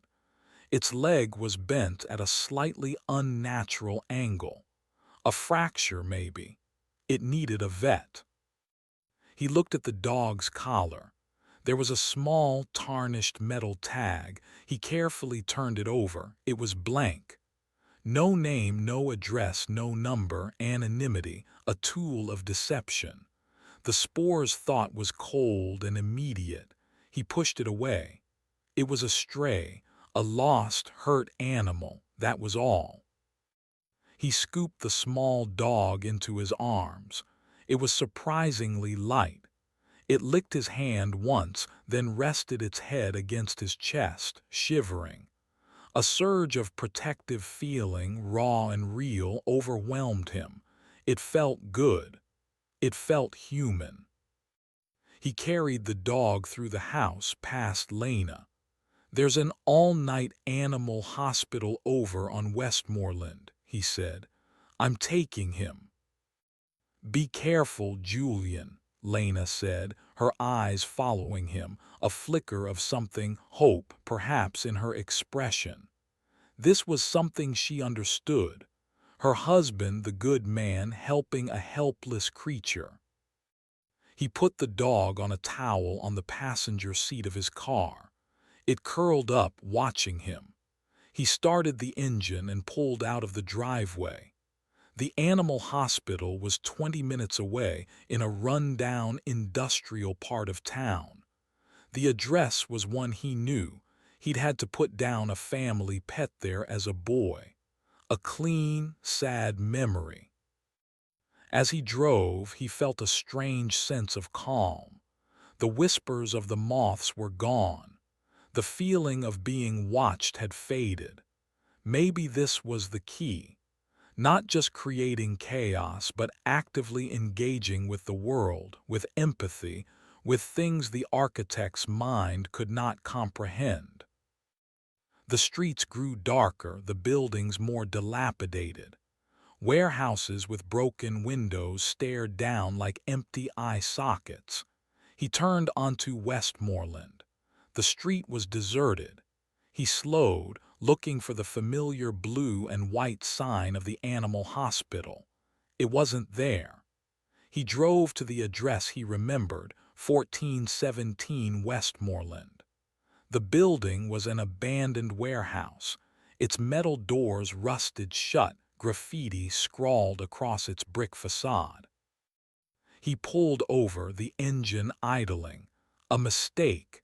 He must have remembered the address wrong after all these years. He pulled out his phone to search for the right one. No signal. He glanced over at the passenger seat. The dog was sitting up straight, no longer shivering. It was staring at him, its head cocked. Its mournful, sad eyes were gone. They were now bright, sharp, and unnervingly intelligent. As he watched, the dog's injured foreleg, which had been bent at an awkward angle, twisted. It rotated with a soft, wet clicking sound like bones being reset, until it was bent at a completely impossible backward angle. Then the other leg did the same. Julian stared, his blood turning to ice. The dog gave a soft whimper, but it was not the sound of an animal. It was the clear, high-pitched sound of a human child. It smiled, a human-like parting of its lips to reveal far too many needle-sharp teeth. The sympathetic dog, a perversion of empathy, a trap. He lunged for the door handle, but the car's engine sputtered and died. The headlights flickered and went out, plunging the street into near-total darkness. He was trapped in the car with the thing. It began to unfold itself, its limbs elongating with a series of sickening cracks, its form growing larger, darker, no longer resembling a dog at all. Then headlights flared to life behind him, blinding him in his rearview mirror. A car door slammed. Julian squinted, trying to see past the glare. A figure was walking towards his car, a bulky silhouette. Having car trouble, Julian. Marcus Cole's voice. He had been followed. The realization hit Julian with the force of a physical blow. The dog, the vet, the dead-end street, the stalled car, it was all a performance. A perfectly constructed scene designed to isolate him, to make him look unstable, to place him in a compromising position for his partner to find. The spore hadn't tried to kill him. It had used his own empathy to utterly destroy his credibility. Julian turned back to the passenger seat. It was empty. The creature was gone. All that remained was the muddy towel and the faint, lingering smell of rain and wet animal. He was alone in a dead car, in a deserted part of the city, with his very concerned, very suspicious partner walking toward him in the dark. The trap hadn't been the monster in the car. The trap was Cole. Chapter 9. A Friend's Contempt. Marcus Cole approached the dead car with the heavy, deliberate tread of a man walking toward a bomb. His hand rested on the butt of his holstered pistol. Every part of him was on high alert. The story about the library had been a mess, a tangle of lies that didn't even try to hold together. Julian, his friend of 17 years, the sharpest detective he had ever known, was either a killer or he was having a psychotic break. Cole was praying for the latter. You could get help for a breakdown. He had followed Julian from his house, keeping a safe distance. He'd watched him emerge with the small, pathetic-looking dog. A part of Cole had relaxed then. It was a normal thing to do, a humane thing. Maybe Julian was just buckling under the stress. Maybe this was a sign he was still in there. But when Julian drove toward the industrial wasteland of the Westmoreland district, the alarm bells started ringing again. There was nothing out here but rats and ghosts. Now he stood by Julian's driver's side window, his flashlight beam cutting through the darkness, illuminating the stark terror on his friend's face. "What are you doing out here, Julian?" "The dog," Julian stammered, his eyes wild. "It was a thing, it changed. My car stalled." Cole shone the beam into the passenger seat. A muddy towel, nothing else. "What dog, Julian? There's no dog in there." "It was here," Julian insisted, his voice cracking. "It led me here. It was a trap." Cole's heart sank. This was worse than he thought. Full-blown paranoia, hallucinations. "Okay," he said, his voice calm and steady, the one he used for jittery witnesses and suspects on the edge. "Okay, Julian, let's just get you home. My car's right here. We'll call a tow for yours." He saw the flicker of betrayal in Julian's eyes, the realization that he wasn't being believed, that he was being handled. Julian had that same look on his face, that caged animal terror, that Cole had seen a dozen times on men he was about to arrest. It was a look that said the world had stopped making sense. The next day, Cole went to work. He wasn't investigating a homicide anymore. He was investigating Julian Calloway. He started with the library's security footage. He sat in a dark viewing room watching the grainy black and white feed. There was Julian picking the lock on the service door. There he was moving through the halls. And there he was, 20 minutes later, sprinting out as if the devil himself were on his heels. No one else entered or left the building in that time frame. No copycat. No invisible accomplice. Just Julian, alone with a dead man. Next, he went to see Lena. He found her in her garden studio, a glass-walled room filled with light and the earthy smell of clay and damp soil. She looked exhausted, her face etched with a fear she was trying to hide. He was gentle. He was her friend. He was also a detective. "Lena, I need to ask you some things about Julian's behavior," he began. "Has he seemed different since the Paris case?" Her composure broke. The tears came, silent and steady. She told him everything. The paranoia, the sleepless nights, the bizarre mess he had made of the house, followed by an obsessive, unnatural tidiness. His new habit of whispering to himself when he thought no one was watching. The way he sometimes looked at her as if she were a stranger or a puzzle he was trying to solve. "He's not himself, Marcus," she wept. "Something happened to him in there with that machine. He's so scared and he won't tell me why." The machine, not in neuroanalytics. Cole drove there next. The building was a fortress of corporate nondisclosure. He flashed his badge and demanded to speak with Dr. Anya Sharma. He was met with a wall of polite, unyielding resistance, patient confidentiality, proprietary technology, signed government waivers. He couldn't get past the front desk. The stonewalling was more damning than any confession. They were hiding something. He went back to the precinct and did it by the book. He filed a request for a warrant to see Nodden's files on the Paris procedure, citing detective instability and potential medical malpractice. It would take days, maybe weeks, to get through the courts. It was time Julian didn't have. Finally, Cole did the thing he had been dreading most. He pulled Julian's last official psych evaluation, the one he'd had to take before being cleared for the MindLink procedure. He read the report. Words and phrases leaped out at him.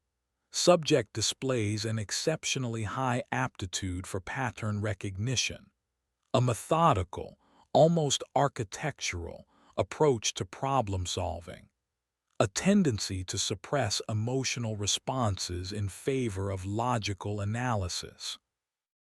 The psychologist had seen these as strengths, the ideal traits for a detective.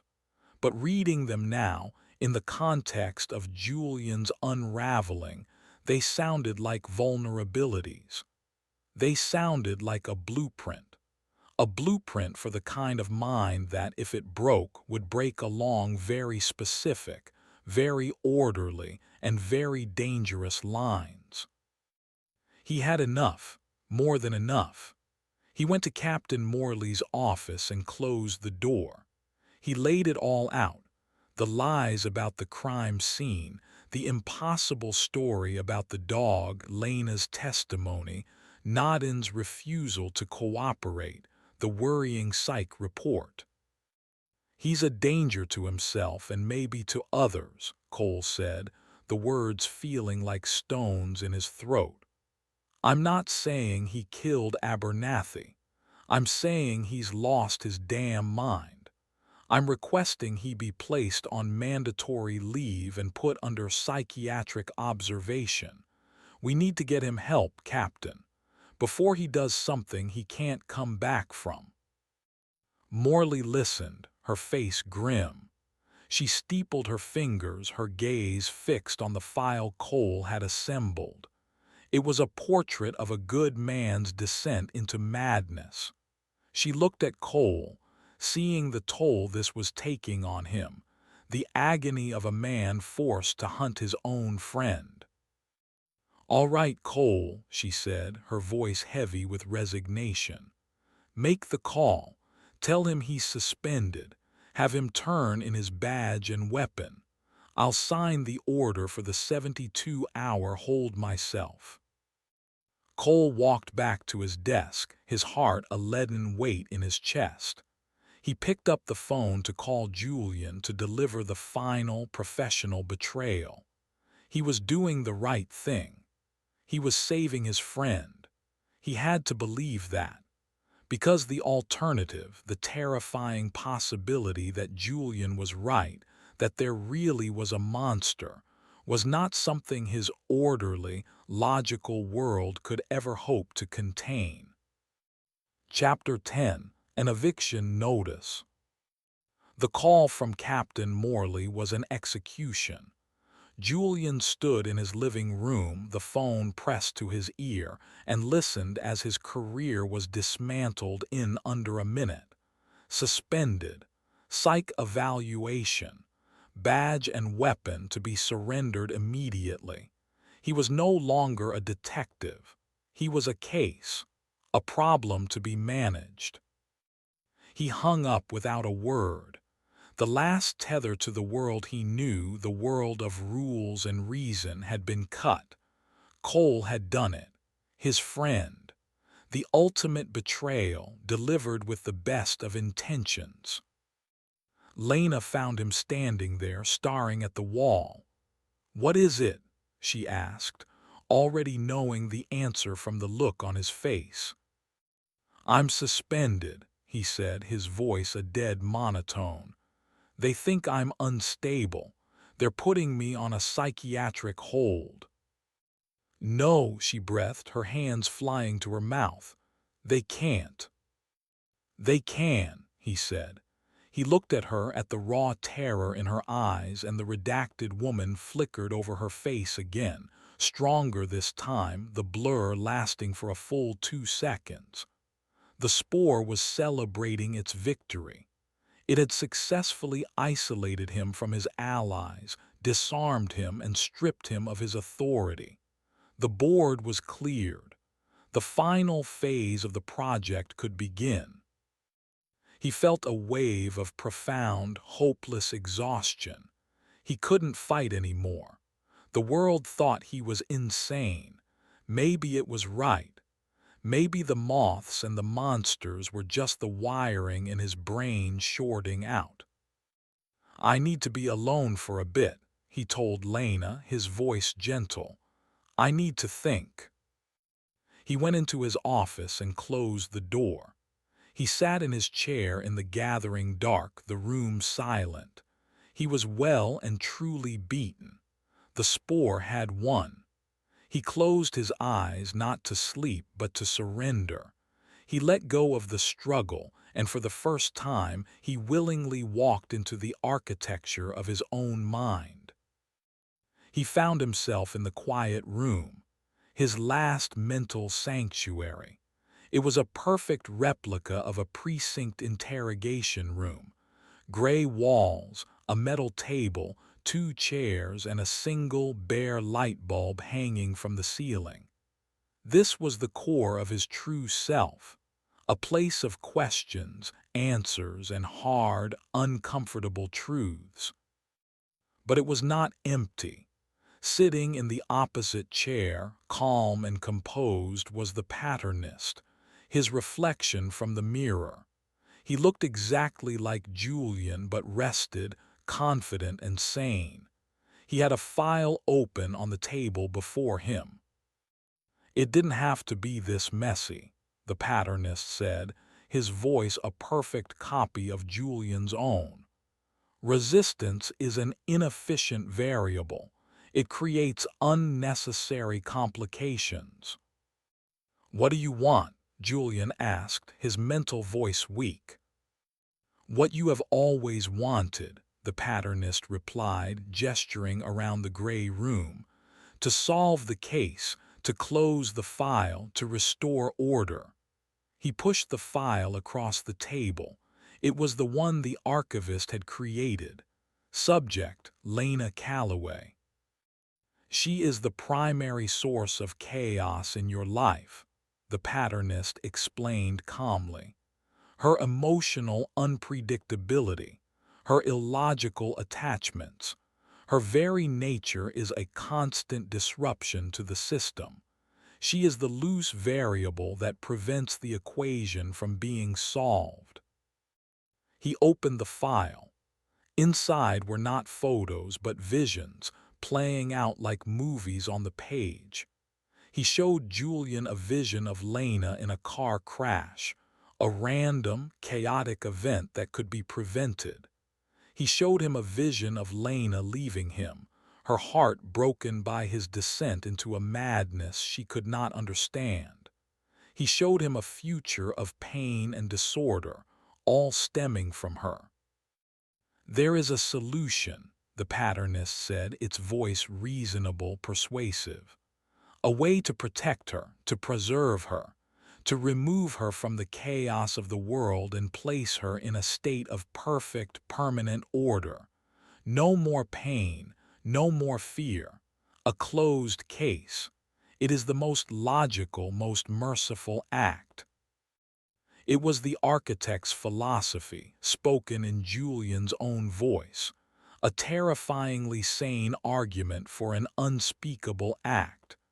Julian looked at the visions, at the cool, confident face of his mental twin, and felt the last of his resistance crumble. The patternist was right. The world was a chaotic, painful place. Protecting Lena meant correcting her. "How?" Julian whispered, the question a surrender. The patternist smiled. "The tools are in your hand. The method will be elegant, a design worthy of the name Calloway." He was lost. The spore had him. It had turned his logic, his love, his very identity into the instruments of its design. But as the patternist began to outline the first procedural steps, a memory sparked in the darkness of the quiet room. A memory of Anya Sharma's voice. Paris's weakness was cognitive dissonance. Illogic. Illogic. The one thing the patternist could not compute. Not chaos, which was simply a complex system he couldn't see the pattern in yet, but true, genuine human irrationality, an act that served no purpose, that followed no design, a bug in the system. A desperate, insane idea began to form in the ruins of Julian's mind, a gamble so profound, so self-destructive. It was the one variable the patternist could never have predicted. He stood up, his posture in the mental room suddenly firm. "You're right," Julian said, his voice clear and strong. "The project requires completion, but the current parameters are flawed. The environment is unstable." He looked the patternist in the eye. "I need to go back to the source. I need to get back into the machine." The patternist tilted its head, its brow furrowing in confusion for the first time. "For what purpose? All the necessary data is already here." "To analyze the original blueprint," Julian lied, his mind racing. "To understand the architect's original design for permanence, a direct consultation with the source code. It is the most logical next step to ensure perfection." The logic, however flawed, was sound enough to compute. The patternist considered it, then nodded slowly. "An acceptable revision to the procedure. It will increase efficiency." Julian opened his eyes. He was back in his dark office. He stood up, a man with a final, desperate purpose. He walked out of the office past Lena, who shrank back from the look on his face. He picked up his car keys. "Julian, where are you going?" she cried. "The police." "I have to see a doctor," he said. He went to his car and picked up his phone. He did not call the police. He did not call his lawyer. He called the one person who would understand the madness of his plan. Anya Sharma answered on the first ring. "Sharma," he said, his voice a low, urgent whisper. "It's taken over. I can't fight it from the outside anymore." He paused, taking a deep breath before uttering the most insane sentence of his life. "I need you to put me back in. I have to go into my own mind. I'm going to hunt it on its own ground." Chapter 11. The Blueprint of a Ghost. Dr. Anya Sharma's first instinct was to say no. The word formed on her lips, a hard, rational refusal. Putting Julian Calloway back into any kind of neural interface was not just medically irresponsible. It was an act of profound insanity. He was unstable, the subject of a police investigation, and the technology itself was an untested variable that had already proven catastrophic. Saying no was the only sane, ethical, and legally defensible option. "Where are you?" was what she said instead. "5 minutes from your facility," Julian's voice replied, tight with an urgency that transcended mere panic. It was the sound of a man who had already leaped from a cliff and was calling to ask for a parachute on the way down. "They're coming for me, Sharma. A psych hold. I don't have time." She looked around her lab at the humming server banks that held the digital ghost of Guidian Paris. For the past 2 days, she had been immersed in that data, navigating the recorded pathways of Paris's mind and the terrifying echo of Julian's journey through it. She had seen the moment of infection. It was as she'd suspected, a release of viral code, elegant and predatory. But she had found something else, too, a vulnerability. "The quiet room," she said, her voice a low murmur. "Your subconscious constructed a shielded space, a Faraday cage. The spore can't access it directly, can it? It can only meet you at the door.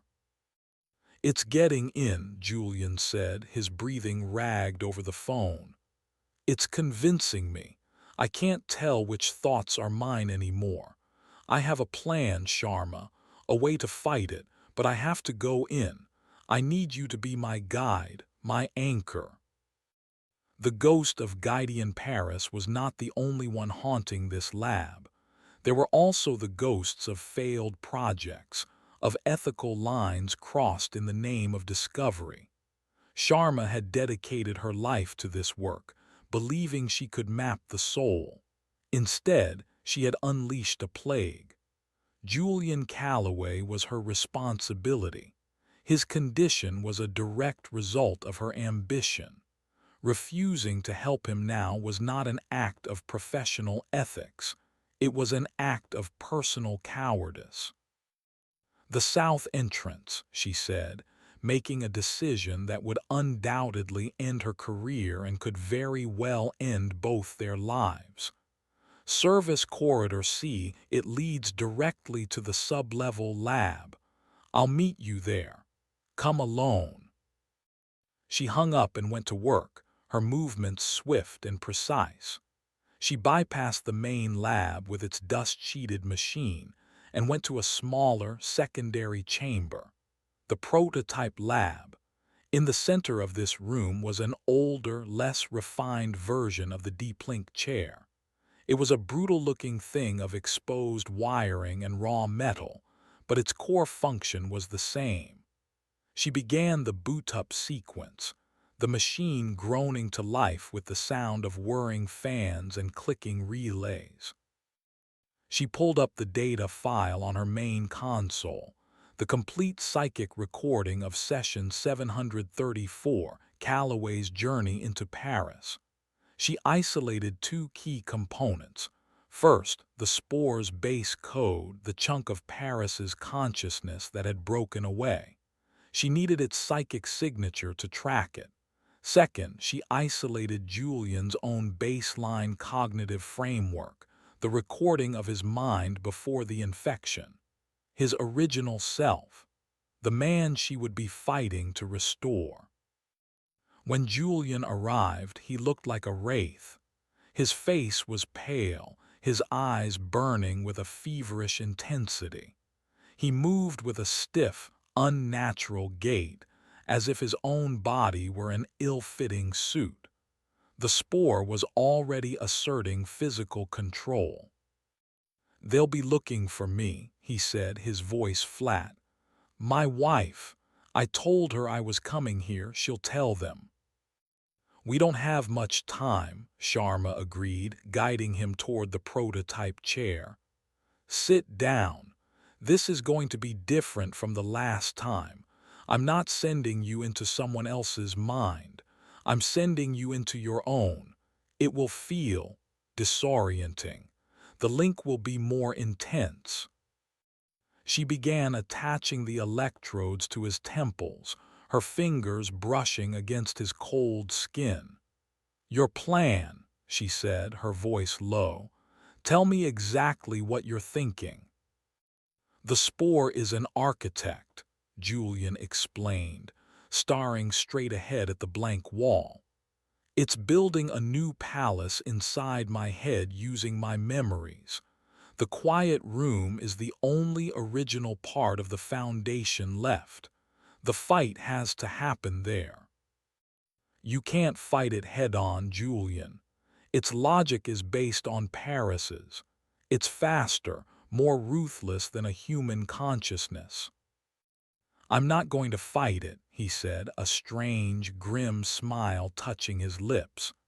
"I'm going to evict it. You said it was a seed. That means it needs fertile ground to grow. I'm going to poison the soil. I'm going to introduce a piece of code so illogical, so self-contradictory that its whole structure will collapse. Cognitive dissonance. Your words." Sharma paused, her hand hovering over the final electrode. "What code?" Julian finally looked at her, and in his eyes, She saw the terrifying clarity of a man about to commit an act of ultimate self-sacrifice. Gideon Paris built his fortress to protect one thing, the memory of his sister, the one pure, emotional thing in his head. It was his greatest weakness.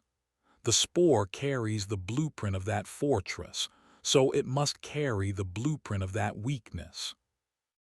You want to use the memory of his sister against it? Sharma asked, confused. No, Julian said. I am going to become the weakness. The spore is trying to turn me into a copy of Paris. A logical, orderly monster. Fine, but if I am going to be Gideon Paris, then I need a sister. The implication of his words hit Sharma with the force of a physical blow. It was a plan born of utter desperation, a psychic suicide mission. To save his own mind, he was going to intentionally create a delusion, a false, emotionally charged memory of a person who never existed, and elevate it to the core of his being. He would infect himself with a lie to kill a virus made of twisted truth. It could destroy you, Julian, she whispered. You could get lost. Your mind might fracture completely. You might not be able to tell the difference between the delusion and reality ever again. Reality is already a nightmare I can't wake up from, he replied, his voice devoid of all emotion. It's my last move, Anya. Put me in. She placed the final electrode on his temple. She returned to the console, her hands flying across the keyboard, initiating the link. On the screen, two complex, shifting geometric patterns appeared. One was Julian's mind, a chaotic, glitching landscape. The other was the spore, a beautiful, terrifyingly symmetrical crystal lattice growing within it. I'm opening the gate, she said, her voice trembling slightly. I can't go in with you, but I can monitor the connection. I can feed you data. I will be your anchor. Your call sign is Keystone. Do you copy? I copy, Julian said, his eyes closing as the machine began to hum with power. Godspeed, Keystone, Anya Sharma whispered as she engaged the system. The world dissolved around Julian Calloway in a wash of white noise, and for the second time in as many weeks, he went where no one was meant to go. Chapter 12: The Slow Invasion. The world inside Julian's mind was his own house, not a concrete cathedral like Paris's, but a perfect, sunlit replica of the home he shared with Lena. At first glance, it was a place of peace, but the horror was in the details. The books on the shelves were all blank. The photos on the walls were of smiling, featureless people. The clocks on the walls had no hands. It was a world devoid of memory, a pristine construction site waiting for its new master. He was standing in the living room. The air was still and sterile. He knew, with a certainty that was not his own, that he was in the antechamber of the new palace. This sunlit house was the public-facing facade, the lobby. The real work, the dark architecture of the spore, was being built in the basement, in the attic, in the walls. "Welcome home," a voice said.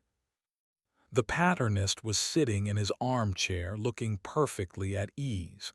It was dressed in Julian's clothes, a friendly smile on its face.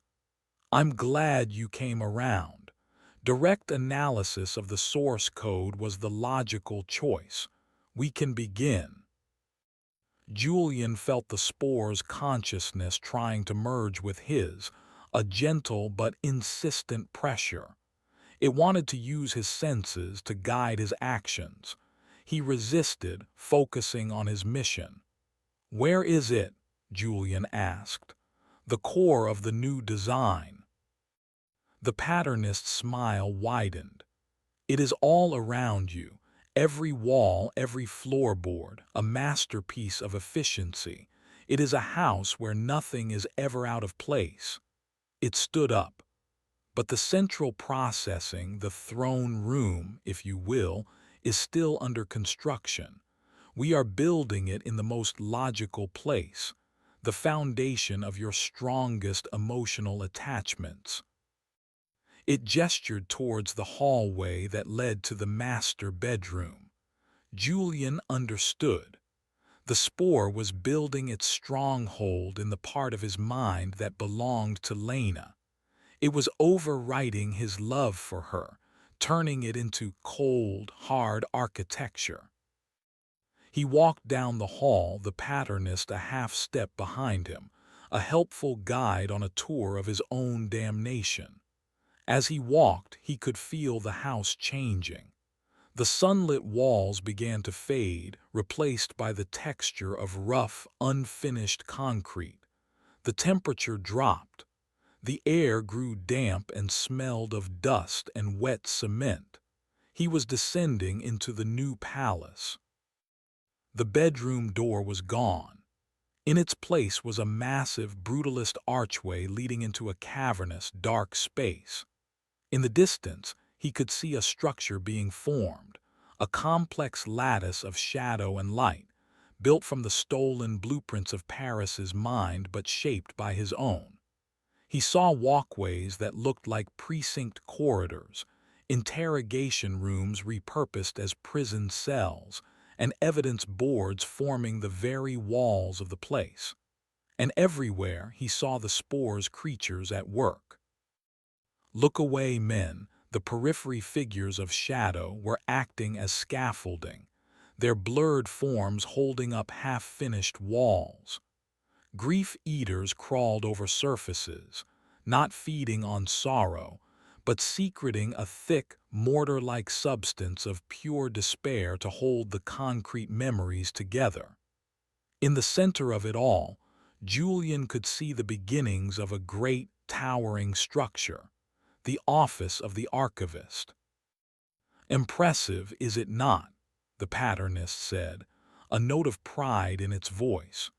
"Using your own professional obsessions to build a system of perfect, incorruptible order. A world where every case is solved because chaos is not permitted to exist." "Keystone, do you read me?" Sharma's voice, a faint, tinny whisper, echoed in the back of his mind. It was a lifeline. "I'm tracking the spore's core signature. It's located at the heart of that central structure. But the whole place is rewriting your cognitive pathways. The longer you stay, the more of your original self it will overwrite. You have to move." Julian started forward, walking down a long, concrete corridor. He could hear the faint, mismatched ticking of a ticker somewhere in the darkness, the sound of a foreman keeping time on this monstrous project. He had to get to the core. He had to plant the illogical seed. He began to build the lie. He started with a feeling, a phantom limb of loss, a sense of a bond that was cruelly severed. He focused on it, nurtured it. He thought of a name, not a common one, something specific. Eliza. "It's flawed," Julian said aloud, his voice echoing in the vast, concrete space. The patternist walking beside him paused. "Flawed. The design is perfect." "It's incomplete," Julian countered, forcing a note of absolute certainty into his voice. "A structure cannot be perfect without a memorial, a place of remembrance for the foundational sacrifice. The architect's design had one, a tribute to his sister. Where is mine?"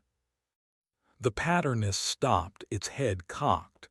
It accessed its data, the stolen files of Julian's mind. It found no sister. It found no foundational sacrifice. Your memory files show no such individual. You are an only child. The files are wrong, Julian said, his voice hard. She was redacted, not by you, before, years ago, a sickness. They told me to forget. They said it was for the best. He was weaving the delusion from thin air, stitching it together with threads of Paris's own trauma. Her name was Eliza, and she is the reason for the project. To build a world of order where random sickness, where chaos cannot take anyone ever again. He was feeding the spore its own logic, wrapping his lie in the language of its own purpose.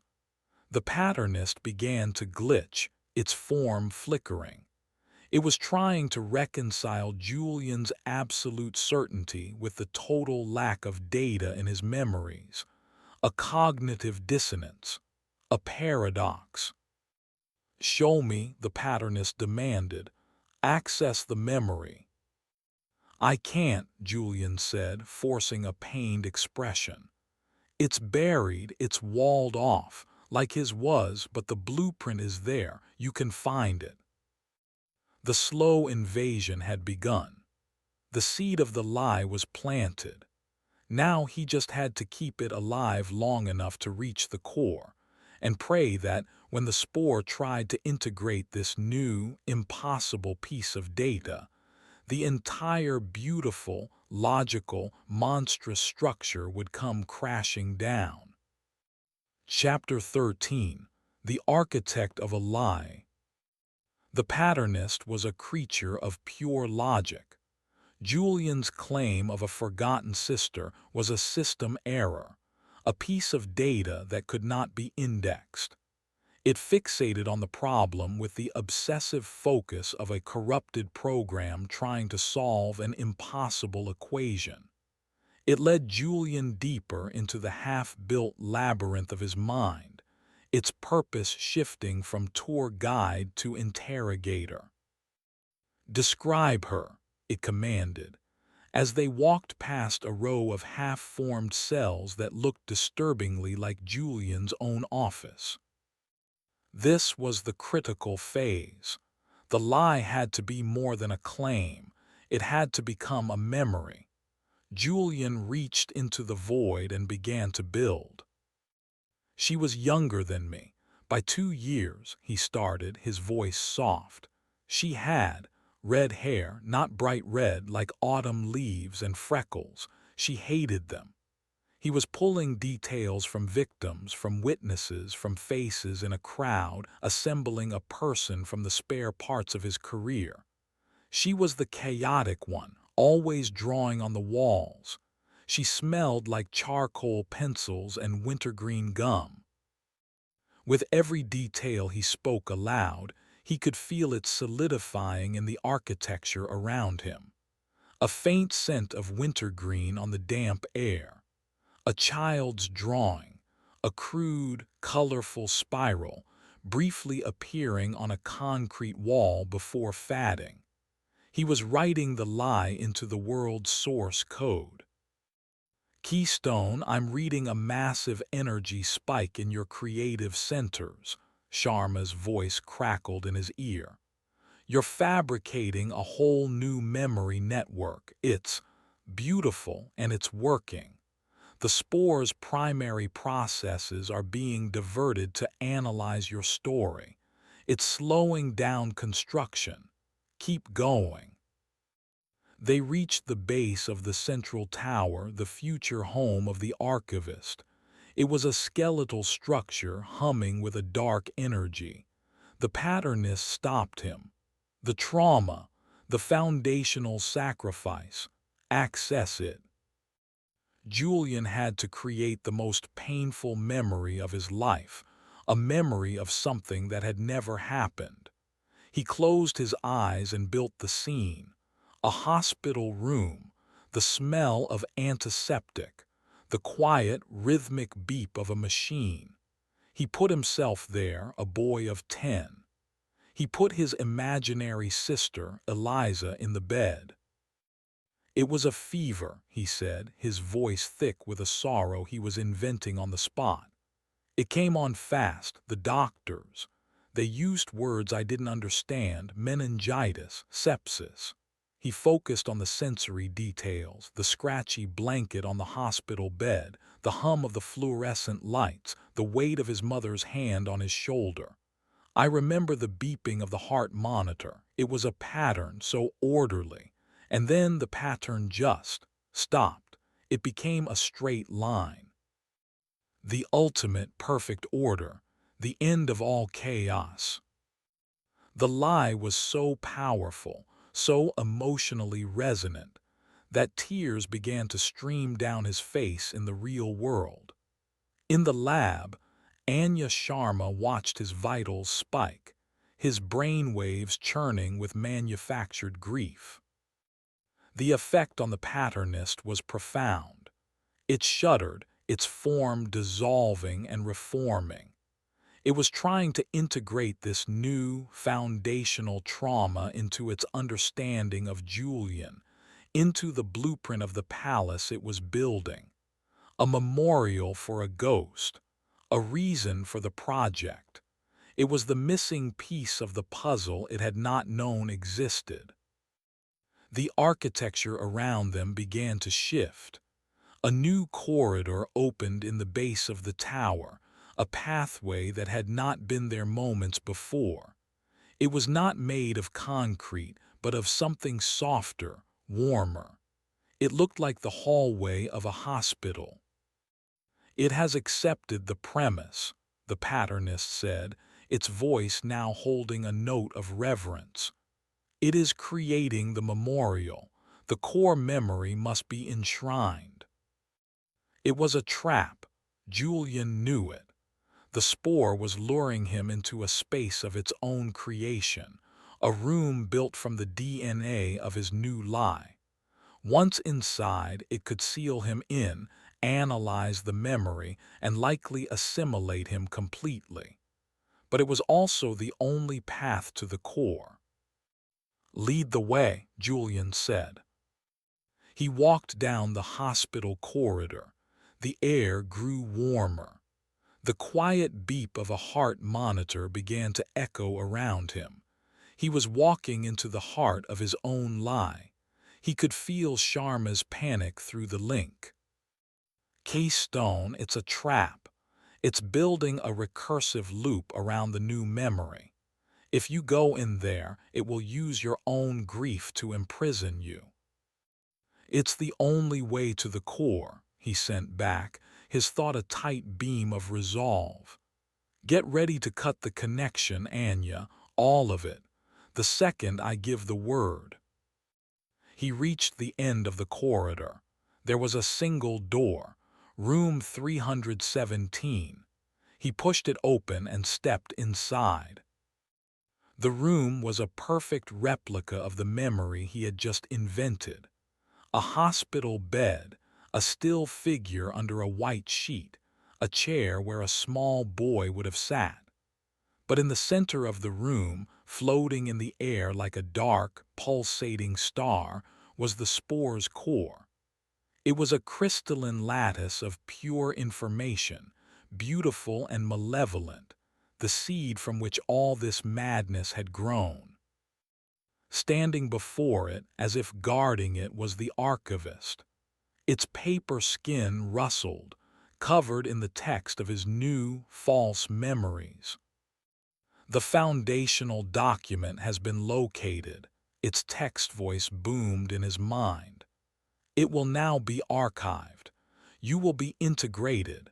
You will become the eternal curator of this perfect, ordered grief. The door slammed shut behind him.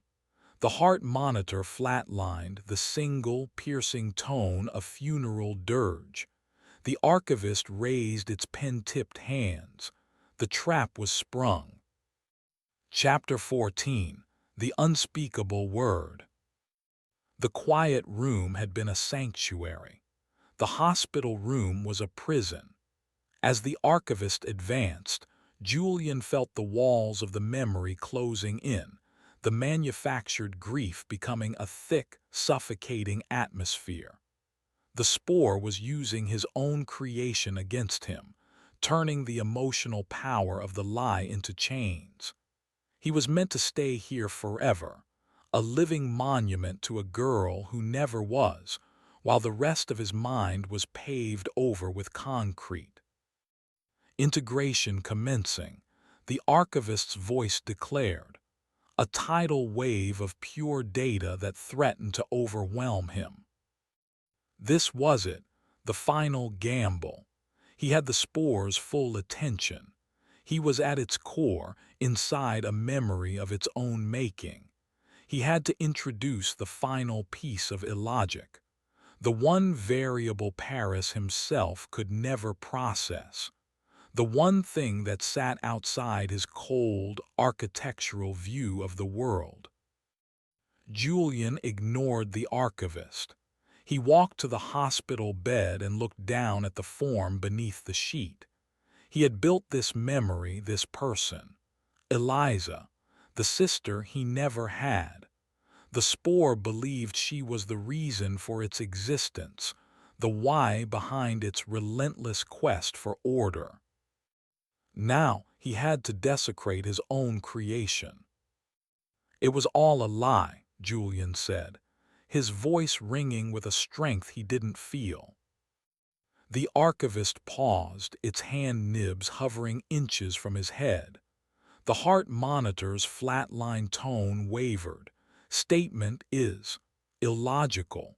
The foundational data is confirmed. There was no Eliza, Julian said, louder now, projecting the thought with all his remaining will. I made her up. Her red hair, the charcoal pencils, this room, all of it. A strategic fabrication, a Trojan horse.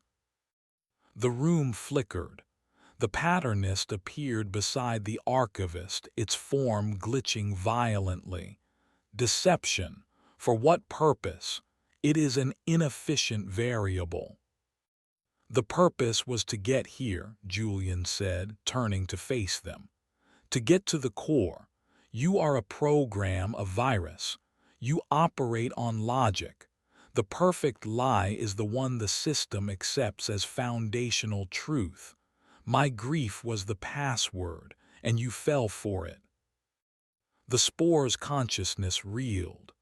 It was a creature born of Guidian Paris, a mind that could not conceive of someone creating a deep, painful, emotional attachment for purely strategic reasons. To Paris, emotion was a weakness, a chaotic force to be contained. The idea of manufacturing that weakness as a weapon was a paradox that its core programming could not resolve. The hospital room began to fracture. Cracks of pure white static spiderwebbed across the walls. The archivist and the patternist began to distort, their forms stretching and compressing like corrupted video files. The crystal lattice of the core pulsed erratically, its perfect symmetry shattering. Cognitive dissonance cascade failure, Sharma's voice shouted in his head. You've done it. It's trying to reconcile two mutually exclusive core directives, the foundational truth of Eliza and the strategic lie of Eliza. It's tearing itself apart. Correction required, the archivist screeched, the text of its skin turning to gibberish. The variable must be resolved. It lunged at Julian, not to integrate him, but to destroy him, to erase the source of the paradox. But Julian was ready. He had one last piece of illogic to deploy, the unspeakable word, the final, chaotic variable. He looked at the creature made of his own obsessions, at the monster wearing his own face, at the entire, vast, logical prison they had built for him. And he did the one thing Paris would never, ever have done. He forgave them. "I forgive you," he said, and he meant it. He forgave the spore for its nature, for its cold, relentless programming. He forgave Paris for his pain. In that moment, he felt a wave of pure, illogical, unearned empathy for the monster that had tried to destroy him. It was an act of grace. It was an act of total madness. And it was the one thing the system could not compute. Love, grief, pain. These were all variables the architect's mind could quantify and build walls around. But forgiveness was a system reset. It was a rejection of the cold calculus of cause and effect. It was the ultimate bug in the code of revenge and order. The core exploded, not in a sound but in a silent detonation of pure white light. The hospital room, the archivist, the patternist, everything dissolved into the light. The entire palace, built on a foundation of cold logic and now fatally infected with a lie and the paradox of forgiveness, began to collapse. Julian felt himself falling through the wreckage of his own mind, through fragments of memories, both real and imagined. He saw Lena's smiling face, the gleam of a shell on a beach, the taste of salt in the air. He saw a little girl with red hair waving goodbye. "Anya," he screamed with the last of his strength. "Now, pull me out now." Then there was only the white light and a great final silence. Chapter 15. The Scars of the Architect. Julian awoke to a violent gasp, his lungs burning as if he hadn't breathed in a week. The world came back in a painful, overexposed rush. The metallic taste of the neural interface, the smell of ozone, the piercing fluorescent lights of the lab. He was in the chair. He was out. Anya Sharma was leaning over him, her face pale and streaked with tears, her hand on his pulse. "Julian, can you hear me?" He tried to speak, but only a dry, rasping sound came out. He nodded. "The link is severed," she said, her voice shaking with relief and exhaustion. "The spore's psychic signature is gone, not dormant, erased. You did it. My God, Julian, you actually did it." He looked past her at the monitors. The complex geometric lattice of the spore was gone from the display of his mind. The frantic, glitching chaos of his own brainwaves was settling, like a stormy sea after a hurricane. It was over. The lab doors burst open and the room was suddenly filled with uniforms, guns drawn. Marcus Cole was in the lead, his face a mask of grim determination that melted into sheer, dumbfounded confusion as he saw Julian, awake and lucid, sitting in the strange chair. "What in the hell is going on here?" Cole demanded. The days that followed were a blur of debriefings, psych evaluations, and carefully managed press releases. Not in neuroanalytics was shut down, its assets seized pending a federal investigation.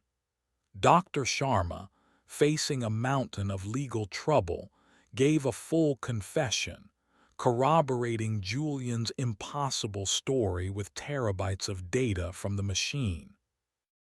The official narrative, the one given to the public, was a masterpiece of obfuscation. Detective Calloway, suffering from extreme psychological trauma after the Paris case, had a stress-induced psychotic break. He was a hero, but a damaged one. He was cleared of any involvement in the Abernathy murder. The case of the copycat killer remained, officially, open. Julian was reinstated, but he did not go back to work. He took a long leave of absence. The palace in his mind was gone, but the battle had left scars. He would sometimes walk into a room and forget why he was there. He had phantom memories, faint echoes of a red-haired sister he knew had never existed. The doubt moths were gone, but sometimes, in a quiet moment, he thought he could hear the faint rustle of dry paper wings. He and Lena rebuilt. They took long walks. They sat in silence. She never asked for the details of what had happened in his mind. She didn't need to. She had seen the war in his eyes. She simply accepted the man who came back, scars and all. Her love was the one piece of his old life that had survived the demolition. It was the foundation he built upon. One evening, months later, he was sitting on his back porch, watching the sunset. Lena was inside, the sound of her humming a soft counterpoint to the chirping of the crickets. The world felt quiet, sane. Marcus Cole came and sat beside him, handing him a cold bottle of beer. Their friendship was rebuilding, slowly, awkwardly. "They found him," Cole said quietly. Julian turned to look at him. "The copycat." Cole nodded. Name was Adam Karski, a graduate student in architecture. Paris was his idol. We found his apartment. It was filled with blueprints, diagrams, a manifesto about purifying the architect's design. He took a long drink of his beer. "We also found him, hanged himself in his closet. Coroner puts the time of death about 3 months ago." Julian did the math. Karski had been dead for weeks before he had ever confronted him in the library. The man he had seen, the one the archivist had erased, had never been there at all. He had been a psychic echo, a projection of the spore, a ghost in Julian's own machine. "So it's over," Julian said. "It's over," Cole confirmed. He looked at Julian, his expression serious. "I read Sharma's report, the real one. I still don't understand half of it, but I know I was wrong. I'm sorry, Julian." "You were being a good cop, Marcus," Julian said, and he meant it. He had been a monster, and Cole had been the one trying to stop him. They sat in silence for a while, watching the last of the light fade from the sky. The scars in Julian's mind were real. The ghost of Eliza, the faint rustle of moth wings, the memory of concrete corridors. They would always be a part of the architecture of his soul. But they were no longer a palace or a prison. They were just ruins. And in the ruins, something new was being built. Something quieter. Something that was finally, truly his own. Chapter 16. The Benevolent Anomaly. 6 months. 182 days of determined, deliberate normalcy. Autumn had arrived, burying the horrors of the summer under a blanket of gold and crimson leaves. Julian and Lena had found a new rhythm, a quiet, careful melody played in a minor key. He was in therapy, talking to a department-approved psychologist who used words like trauma integration and dissociative fugue. Julian nodded and used the sessions to practice the art of telling a believable, incomplete truth. The full story was a country to which only he and Anya Sharma held passports. He spent his days on long walks, his nights reading novels, stories where the monsters were safely contained on the page. He was learning to live in his own head again. The ruins of the Spore's palace were still there, silent and overgrown, but they were just ruins. The phantom memory of Eliza, the red-haired girl he had invented, was the strangest scar. She was a ghost of a ghost, a fiction that felt more real than most facts. Sometimes he thought of her with a profound, aching sadness that was as real as any grief he had ever known. The first anomaly was small enough to be dismissed. Lena was drying dishes, humming along to a song on the radio. Julian was sitting at the kitchen table reading. A water glass, placed too close to the edge of the granite countertop, vibrated with the bass from the music and began to slide. Julian saw the movement out of the corner of his eye, a slow, inevitable crawl towards the edge. He opened his mouth to warn her, but it was too late. The glass tipped, fell, and stopped. It hovered, suspended a single, impossible inch from the tile floor. For a full second it hung there in defiance of all physical law, before settling with a soft, delicate clink as if placed there by an invisible hand. Lena gasped, spinning around. "Did you see that?" Julian stared, his heart a cold, hard knot in his chest. "I saw it." He knelt, his hand trembling as he reached for the glass. It was solid, real. He looked at its curved surface, and for a fraction of a second he saw a distorted reflection that was not his own. A flash of autumn-red hair, the brief, playful glint of a child's eye. He blinked and it was gone. "The floor must be uneven," he said, the lie flimsy and absurd. He stood up, placing the glass firmly in the center of the counter. They didn't speak of it again, but a new, subtle tension had entered the house. The benevolent anomalies began to accumulate. His car keys, missing for a week, appeared on his bedside table, a place he had searched a dozen times. One rainy afternoon, as he was driving, a truck hydroplaned, spinning directly into his lane. A sudden, violent gust of wind, appearing from nowhere on the still day, seemed to push his car a few feet to the side, just enough for the truck to pass, its bumper missing his by a hair's breadth. He sat in his car afterward, his hands shaking, the memory of his own panicked scream swallowed by the impossible relief. He was not lucky. He was being protected. Lena noticed it too.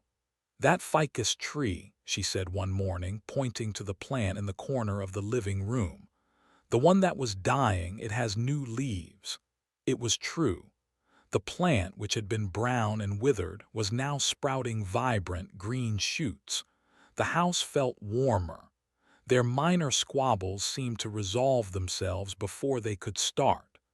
The world around Julian was becoming softer, easier, as if its sharp edges were being systematically sanded down.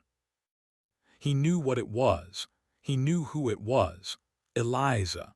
The lie he had created was not gone. Its purpose, to be a chaotic, emotional counterforce to the spore's cold logic, was complete.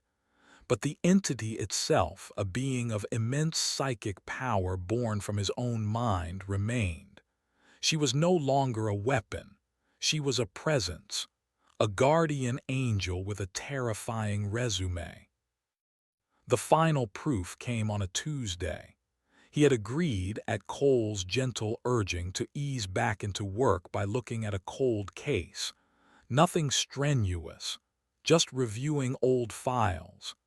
The case was a missing persons from 7 years prior, a young woman named Sarah Jenkins who had vanished from her apartment without a trace. The file was thin, the leads long since exhausted. Julian spread the contents on his dining room table, the scent of old paper a familiar ghost. He sifted through the sterile police reports, the witness statements, the dead ends. After an hour he leaned back, rubbing his tired eyes. It was hopeless. There was nothing here. He stood up to get a coffee, and when he returned there was something new on the table. Lying on top of a blurry crime scene photograph of the victim's bedroom was a single autumn red leaf. He picked it up. It was a maple leaf, crisp and dry, impossible for it to have gotten into the sealed house. Underneath it, on the photograph, a single detail he had missed was now circled. A faint, almost invisible scuff mark on the wall behind a dresser. It was circled not in pen, not in ink, but in a waxy, childish scrawl that looked exactly like red crayon. He stared at the mark, his blood running cold. He remembered the detail from the original report. It had been dismissed as furniture damage, but now, seeing it highlighted, seeing it through new eyes, he knew what it was. The outline of a hidden door, the kind used to conceal a wall safe or a hidden room. He stood in his quiet, sunlit dining room, a 7-year-old mystery suddenly illuminated by an impossible clue. The protector, the ghost, the lie he had built wanted to help. She wanted to play detective, and Julian was utterly, profoundly terrified of the miracles she was only just beginning to perform. Chapter 17. Whispers in the Static. The circled photograph was a key. Julian took it to the precinct the next day, his mind a battlefield of gratitude and dread. He presented his finding to Marcus Cole, carefully omitting the part about the crayon and the phantom leaf.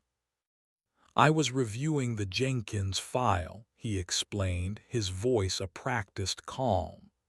"Zoomed in on the high-res crime scene photos. This scuff mark behind the dresser. It isn't random. It's the outline of a concealed panel." Cole leaned over the desk, squinting at the image on Julian's tablet. "I'll be damned," he muttered. 7 years, a dozen detectives, and nobody saw that. He looked at Julian, a flicker of the old admiration in his eyes. "Your eyes are still sharp, my friend. Sometimes you just need to step away from a thing to really see it," Julian said, the lie sliding smoothly from his tongue. A warrant was issued. Julian and Cole stood in the stale, dusty air of Sarah Jenkins's old apartment, which had been sealed as part of the ongoing investigation. 2 uniformed officers grunted as they moved the heavy oak dresser away from the wall. And there it was, a faint but undeniable seam in the floral wallpaper. A few minutes with a pry bar and a section of the wall swung inward, revealing a dark, narrow space. A hidden closet, no bigger than a coffin. Inside was a small, leather-bound diary.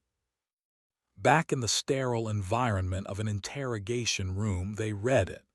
Sarah Jenkins, it turned out, was not the quiet victim everyone had assumed. She had been involved in an affair with a powerful, married city councilman. The diary was a meticulous record of their meetings, his promises, and his growing paranoia that she would expose him.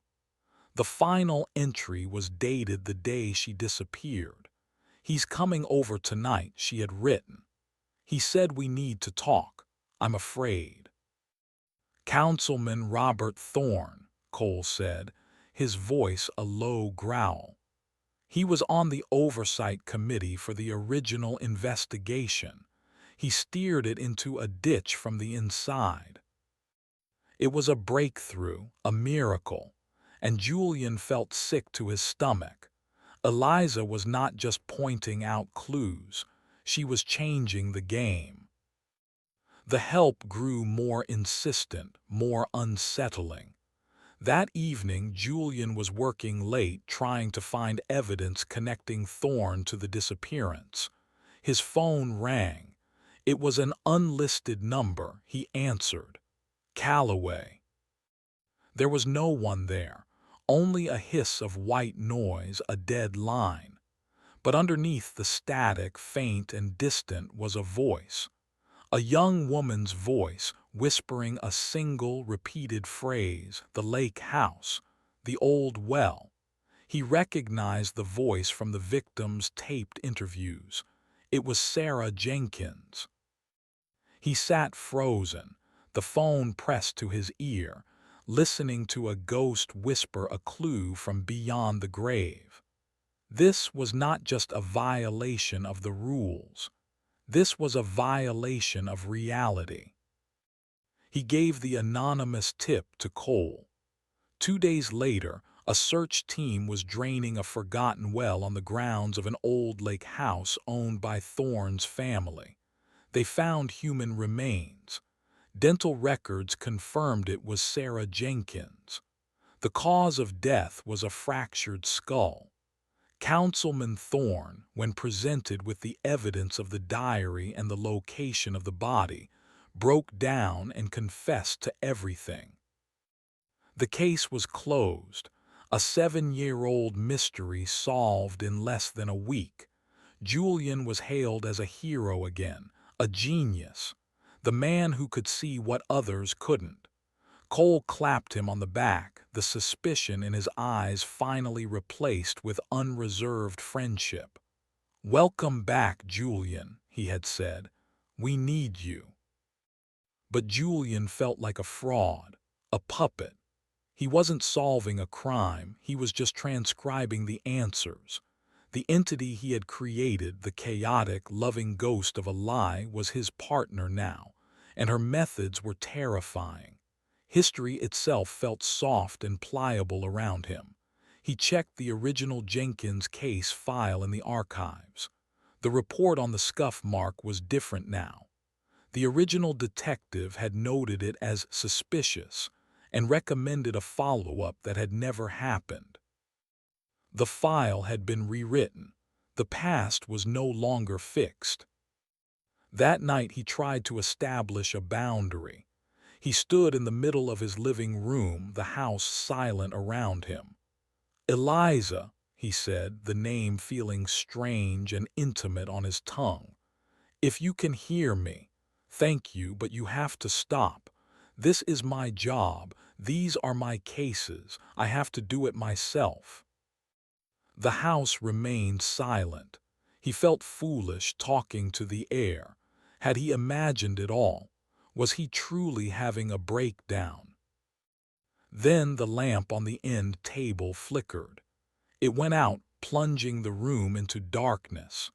A child's giggle, soft and clear, echoed from the top of the stairs. It was not a menacing sound. It was playful.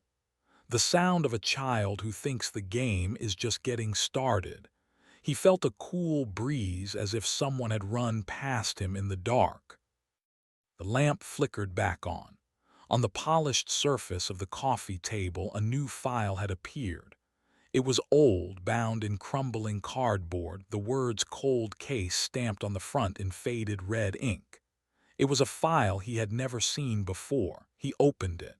The face of a young boy, missing for 30 years, stared up at him. Eliza had heard him. She understood what he wanted.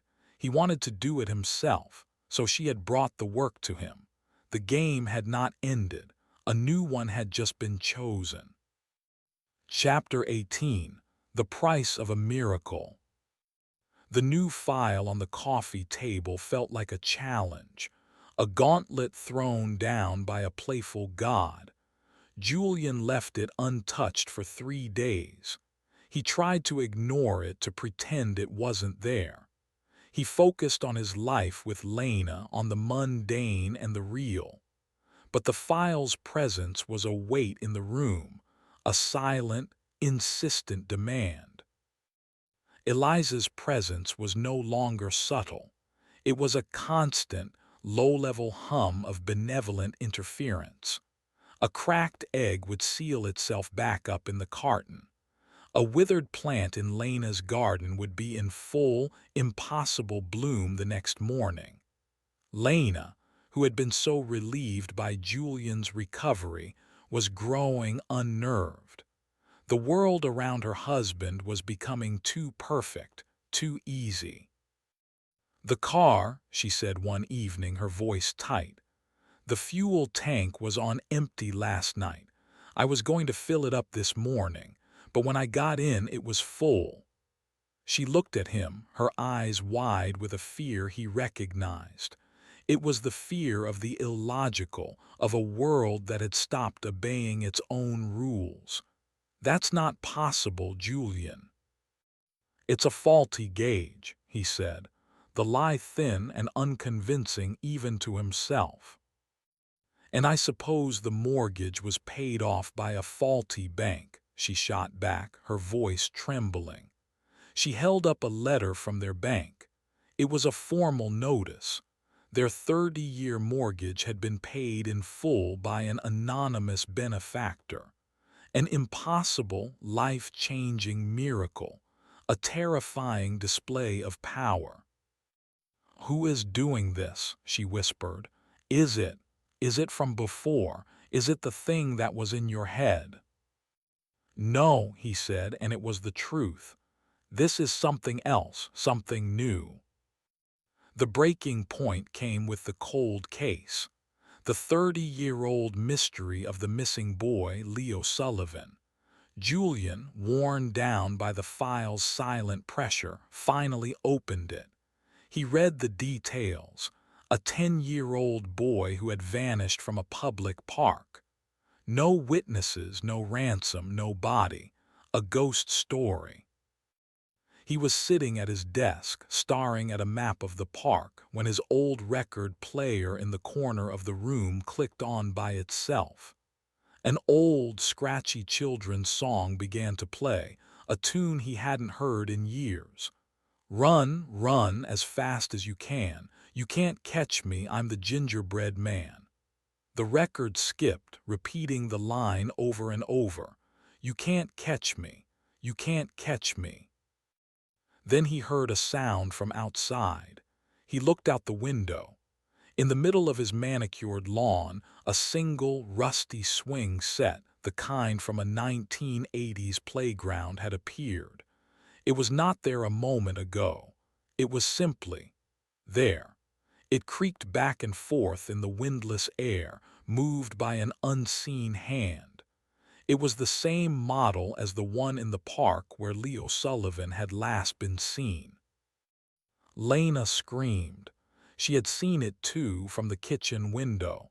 She ran into the office, her face ashen. "What is that, Julian? What is happening to us?" "It's her," he said, the words a painful admission. "She's trying to help." "Her?" Lena's voice was a frantic whisper. "Who is her?" He couldn't lie anymore. He told her everything. About the lie he had created to kill the spore. About Eliza, the imaginary sister, the chaotic force of love he had unleashed in his own mind. He told her how it had saved him and how it had stayed. "It's a ghost," Lena said, backing away from him, her hand to her mouth. "You're haunted. Our house is haunted." "No," he said, his heart breaking at the look of terror on her face. "I'm haunted. The house just gets the fallout." At that moment the front doorbell rang. They both jumped. Julian looked at Lena, a silent question in his eyes. He walked to the door and looked through the peephole. A man stood on his porch, looking confused. He was older, his face lined with grief, his hair gray. Julian recognized him instantly from the photos in the file. It was Leo Sullivan's father. Julian opened the door. "Mr. Sullivan." I'm sorry to bother you," the old man stammered, his eyes darting around as if he wasn't sure how he had gotten there. "I don't know why I'm here. I was just driving and I felt like I had to come to this address. Do I know you?" And then from behind the old man, a figure came walking up the path. A young man in his late 30s, with the same eyes as Mr. Sullivan. He looked thin and pale, but he was alive. "Dad," the young man said, his voice a hoarse whisper, I got lost." It was Leo Sullivan, alive, delivered to Julian's front door 30 years late with no memory of where he had been. A miracle, a kidnapping, a violation of time and space. Julian looked at the impossible, tearful reunion happening on his lawn. He looked back at his wife, who was staring at the scene in pure, abject horror. This was the price of his cure. He had traded a logical monster that wanted to kill him for a loving one that was tearing his world apart at the seams. He had to stop it. He had to regain control. He turned and walked back into his office, closing the door on the impossible miracle. He picked up his phone. There was only one person on Earth who could possibly understand. He dialed Anya Sharma. She picked up on the second ring. "Julian, is something wrong?" "Everything is wrong, Anya," he said, his voice low and desperate. "I need your help. The weapon I built, the lie, it's still here, and it's breaking the world." There was a moment of silence on the other end. Then Sharma's voice, tight with a new kind of fear. "I was afraid of this. I've been studying the residual data. It's not a ghost, Julian, it's a narrative singularity, a self-aware story, and you're its main character. Come and see me. Now I'll explain." "I'll be there," Julian said. He hung up and turned to leave. The office door was gone. In its place was a smooth, seamless wall of plaster. He was trapped. From the other side of the wall he could hear Lena screaming his name, and from all around him in the very air of the room he heard Eliza's voice, a sweet, childish whisper filled with a terrifying, possessive love. "Don't go. Stay here and play with me." Chapter 19. The Logic of a Ghost. The room was a cage. Julian ran his hands over the smooth, solid wall where the door had been. It was real, not an illusion. He was sealed in. He could hear Lena's frantic pounding on the other side, her cries muffled and distant. "Let me out, Eliza," he shouted, his voice echoing in the small space. In response, the record player started up again. "You can't catch me, I'm the gingerbread man." A playful, terrifying taunt. He was trapped in a prison built by an entity that loved him. The horror of it was a suffocating, surreal weight. The spore had wanted to kill him with order. Eliza wanted to keep him safe with chaos. The end result was the same: a cage. His phone was still in his hand. He redialed Sharma. "Anya, she's trapped me. I'm in my office. The door is gone." "Don't panic." Sharma's voice was calm, analytical. She was in her element. "She's a narrative entity. She's not thinking, she's plotting, she's creating a scene. You leaving to see me is an unacceptable plot twist, so she's edited the set. You have to reason with her in her own language, the language of a story." "What does that mean?" Julian asked, packing the small room like a caged animal. "A story needs stakes. It needs a goal. A beginning, a middle, and an end," Sharma explained. "Right now her story is I will love and protect Julian forever. It's a story with no end. You have to give her a new one, a better one with a conclusion." Lena's pounding stopped. Julian heard her voice, trembling but clear, from the other side of the wall. "Eliza, is that your name? Please, let him out. He's scared. I'm scared." She was talking to the ghost, trying to reason with it. The wall in front of Julian shimmered. Words began to appear, scrawled in red crayon. "Are you playing too?" "Yes," Lena said, her voice catching on a sob. "Yes, we can all play. What game do you want to play?" "A puzzle," the wall wrote. "A secret, hide and seek." Julian understood. Eliza didn't want him to leave because she wanted to play the game of the cold cases. She was a story that wanted to be told. Sharma was right. He couldn't fight it. He had to redirect it. He had to give the ghost a better puzzle, a more compelling secret. The most important secret of all. He took a deep breath. "Eliza," he said, speaking to the room, "you're right, I can't leave, not yet. We have a more important case to solve, not these old files. The first case, the one that started everything." The crayon words faded. A new word appeared, a single, curious question mark. "Guidian Paris," Julian said. "The architect, you were born to fight him, but we never found out why. Why did he become what he was? What was his secret? That's the real puzzle. You want to play hide and seek. Let's go find the ghost that made you." He was offering her an origin story, a narrative arc. He was trying to aim the full, reality-bending power of his creation at the source of his own trauma. It was an insanely dangerous gamble. He could be giving the chaos a new, more powerful target, or he could be giving it the ending it needed. The wall in front of him rippled like water. For a moment it became a perfect mirror, and in it he saw his own reflection. Standing beside him was a small girl with sad, curious eyes and hair the color of autumn leaves. She looked at him, then nodded once. The wall dissolved. The door was back. He stumbled out into the hallway and into Lena's arms. She held him tightly, shaking. "It's not over," he whispered into her hair, "but I think I know how to end it." He looked back into the office. The cold case files were gone.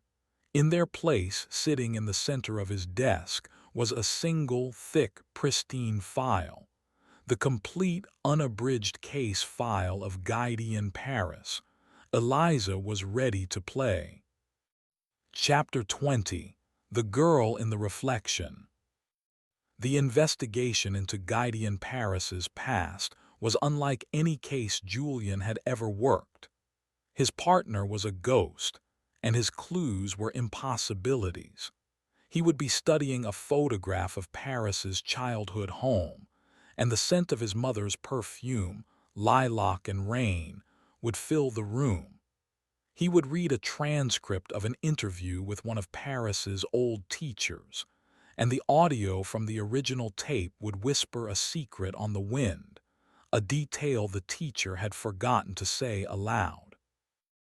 Eliza was a gentle, relentless guide.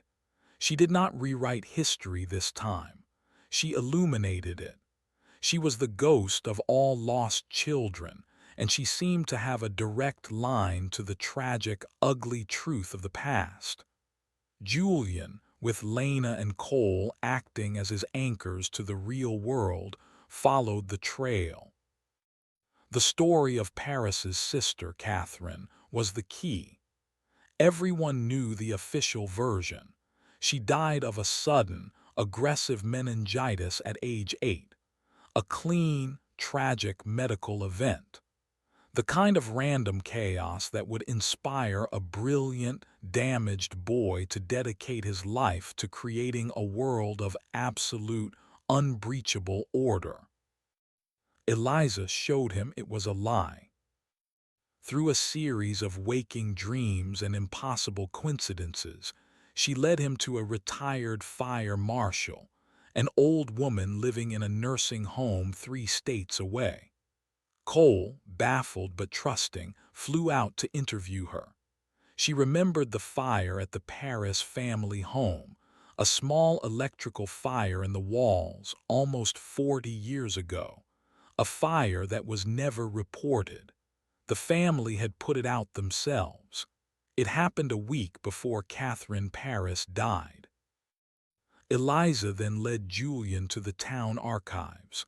A floor plan of the Paris house, misfiled under the wrong address for decades, suddenly appeared in his hands. He looked at the blueprint.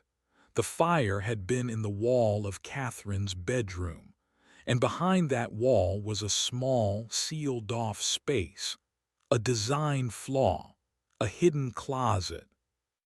The final piece of the puzzle came from Eliza herself.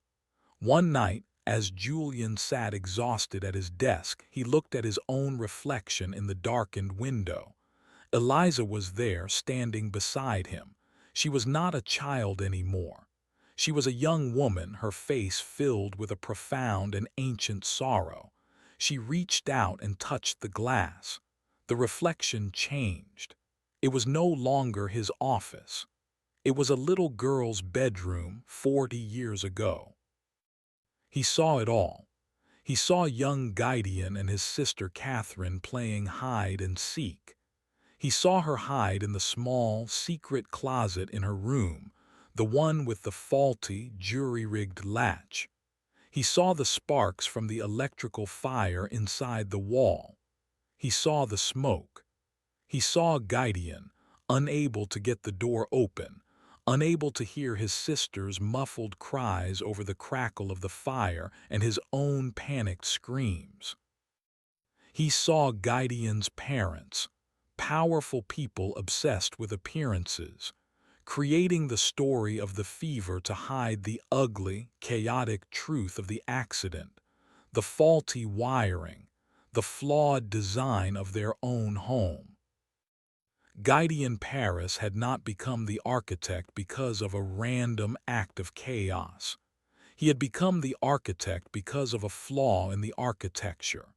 His entire life's work, his mental palace, his murders, it was all an obsessive, insane attempt to correct a single, unforgivable design flaw. He wasn't fighting chaos. He was trying to outrun his own guilt. Armed with this terrible, messy truth, Julian knew what he had to do. He went to the long-term care facility where Gideon Paris lay, a breathing corpse kept alive by machines. Cole and Lena waited outside. This was something he had to do alone. He stood by the hospital bed, looking down at the slack, empty face of the man who had almost destroyed him. The room was sterile and silent, except for the quiet, rhythmic beep of the heart monitor, a familiar, orderly sound. "I know what happened to her, Gideon," Julian said, his voice quiet.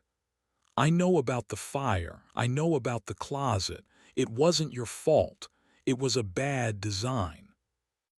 He told Paris the whole story, the chaotic, ugly, human truth. He was giving the architect's ghost the one thing it had spent a lifetime avoiding, an absolution it didn't deserve for a crime it had never truly committed. He was giving the story an ending. As he spoke, he felt a presence in the room. Eliza. She was standing on the other side of the bed, a shimmering, translucent figure. She was not looking at Julian. She was looking at the still form of Gideon Paris, her face filled with a sorrowful, profound pity. She had been born from a lie about a lost sister. Now she had found the truth of one. Her story, her puzzle, was finished. The heart monitor beside Paris's bed, which had been beeping with a steady, metronomic rhythm, suddenly flatlined. The orderly pattern became a single, straight line. Eliza turned and looked at Julian. She smiled, a genuine, heartbreakingly sad smile of gratitude and release. And then, like smoke in the wind, she faded away, leaving behind only the scent of charcoal pencils and wintergreen gum. The silence in the room was absolute. He was alone. For the first time in over a year, he was truly, finally, alone in his own head. The haunting was over. The story was finished. All that was left now was to live with the ghosts of the memories. Chapter 21. The Echo of a Story. The silence in Julian's head was a physical presence. For months he had lived with a constant chorus of whispers, first from the spore and then from Eliza. Now there was nothing. The quiet was a vast, empty landscape, and he felt like its sole inhabitant. He was free. He was also completely, utterly alone. Life returned to a state of determined normalcy. Gideon Paris was dead. Eliza was gone. The world, it seemed, had clicked back onto its axis. The miracles stopped. The mortgage was still paid off, a messy legal situation that was eventually settled with a hefty anonymous donation tax, but the gas tank in the car now required filling. Withered plants stayed withered. Julian's life once again had sharp edges. He found, to his surprise, that he was grateful for them. He returned to work at the precinct, not as a detective, but as a consultant for the cold case division. It was a quiet, respectable job. He was good at it. His reputation as a near-mythical investigator preceded him, but he no longer had a ghost feeding him clues. He had to rely on the old methods, patience, logic, and the slow, grinding work of connecting disparate facts. He solved cases, but it took months, not days. He was human again. He and Lena healed. The fear that had lived between them like a third person in their marriage slowly dissipated, replaced by a quiet, resilient strength. They had walked through a nightmare together and come out the other side. They never spoke of Eliza, but her memory was a silent testament to the strange and terrible journey they had survived. It was nearly a year after Paris's death when the first echo arrived. Julian was in the evidence lockup, reviewing the contents of a 20-year-old murder file.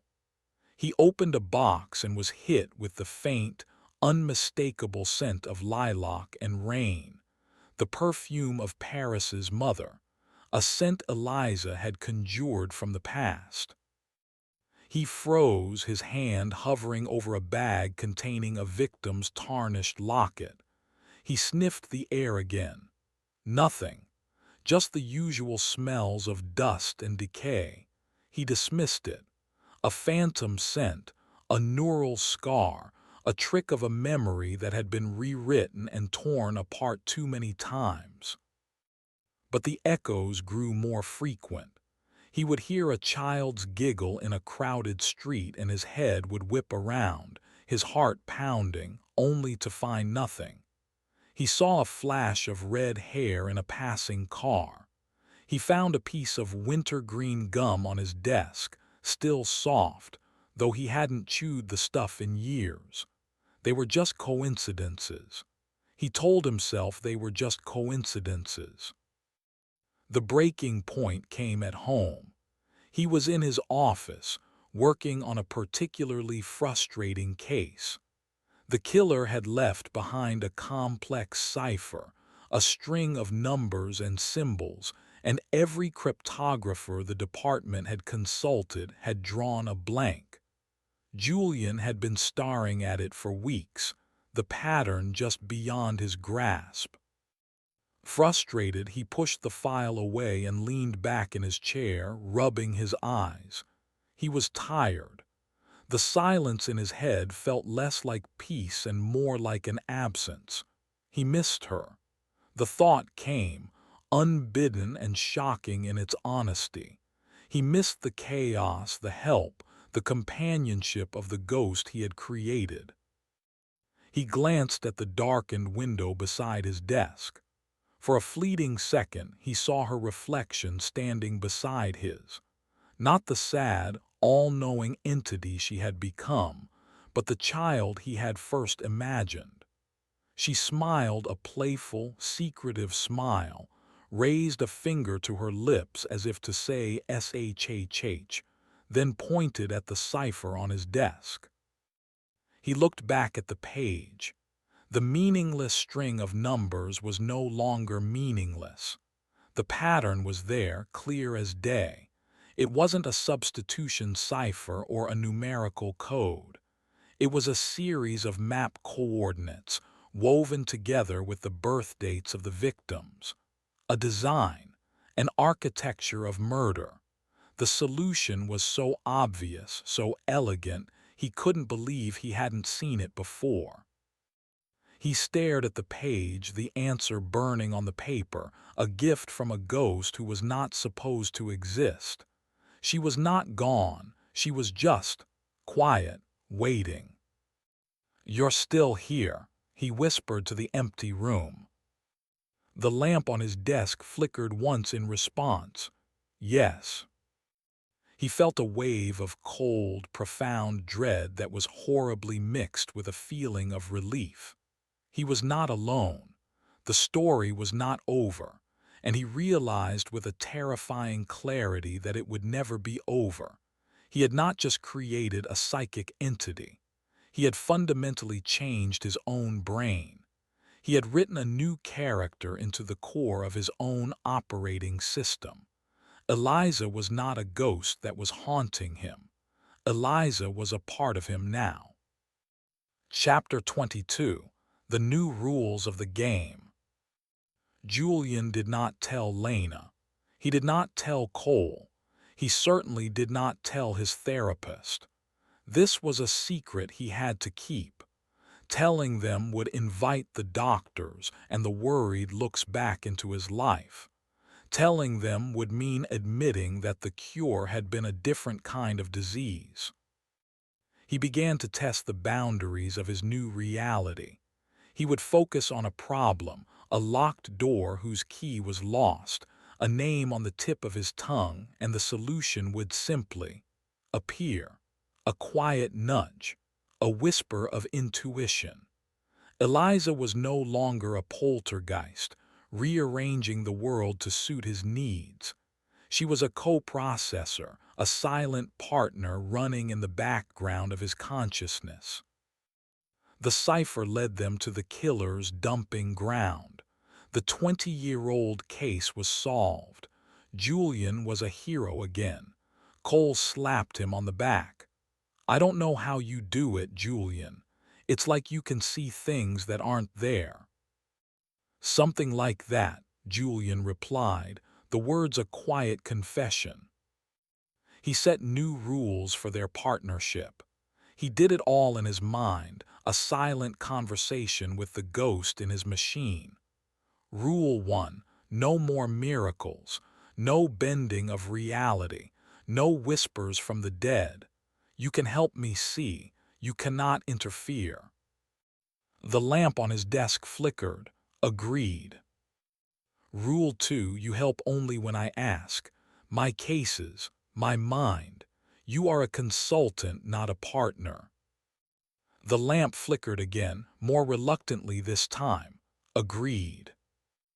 Rule 3. You will never, ever show yourself to Lena again. The room grew cold. The light from the lamp dimmed for a long moment, a silent, sorrowful protest. Then it returned to its normal brightness. Agreed. They became the most successful cold case consultant in the history of the department. Julian would sit with a file for days, immersing himself in the dead ends and the forgotten details. Then, when he had exhausted all logical avenues, he would close his eyes and ask for help. And Eliza would show him the pattern he had missed, the face in the crowd, the lie in the testimony. She did not give him answers. She gave him questions. She was the ultimate detective, a pure, intuitive force tethered to his own methodical mind. It was a perfect, symbiotic relationship, a secret, holy communion.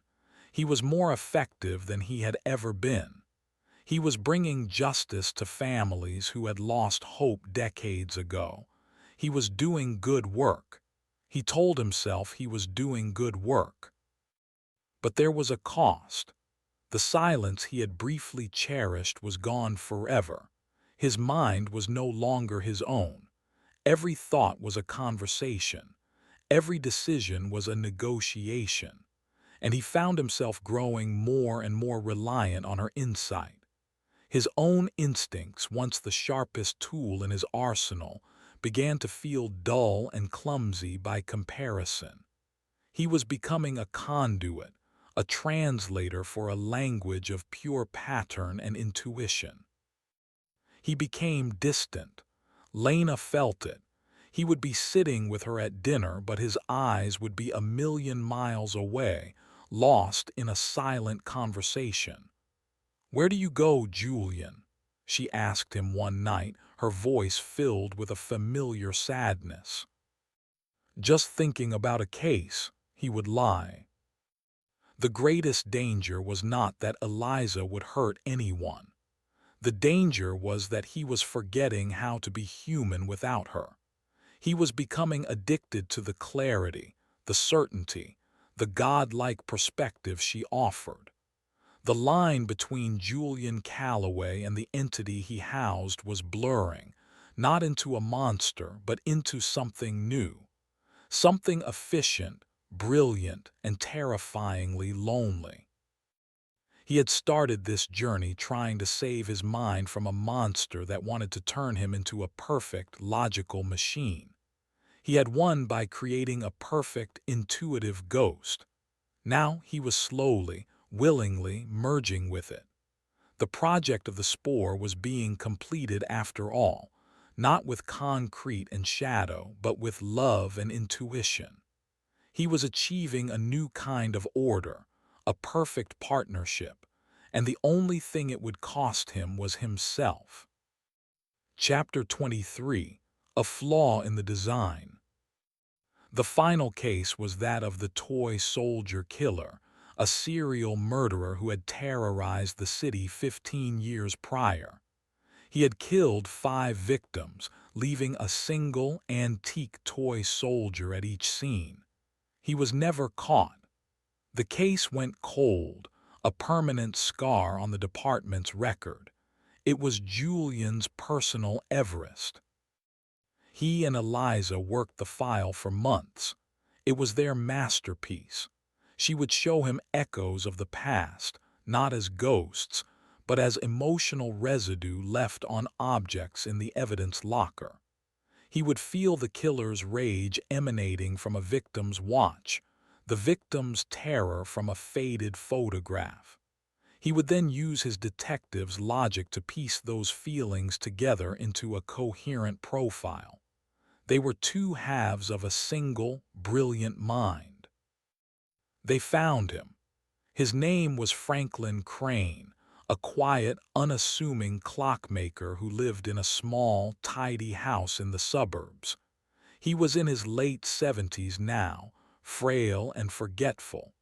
When Julian and Cole knocked on his door, he seemed more confused than scared. They searched his workshop. In a locked chest beneath his workbench, they found them. Dozens of antique toy soldiers, identical to the ones left at the crime scenes. They also found his journals. They were filled with meticulous, handwritten accounts of the murders, detailing a paranoid delusion that his victims were enemy soldiers in a secret war only he could see. It was a slam dunk, the perfect ending to a legendary career. Franklin Crane confessed, his mind lost in a fog of dementia and past glory. The city celebrated. The papers called Julian a living legend. Cole bought him an expensive bottle of scotch.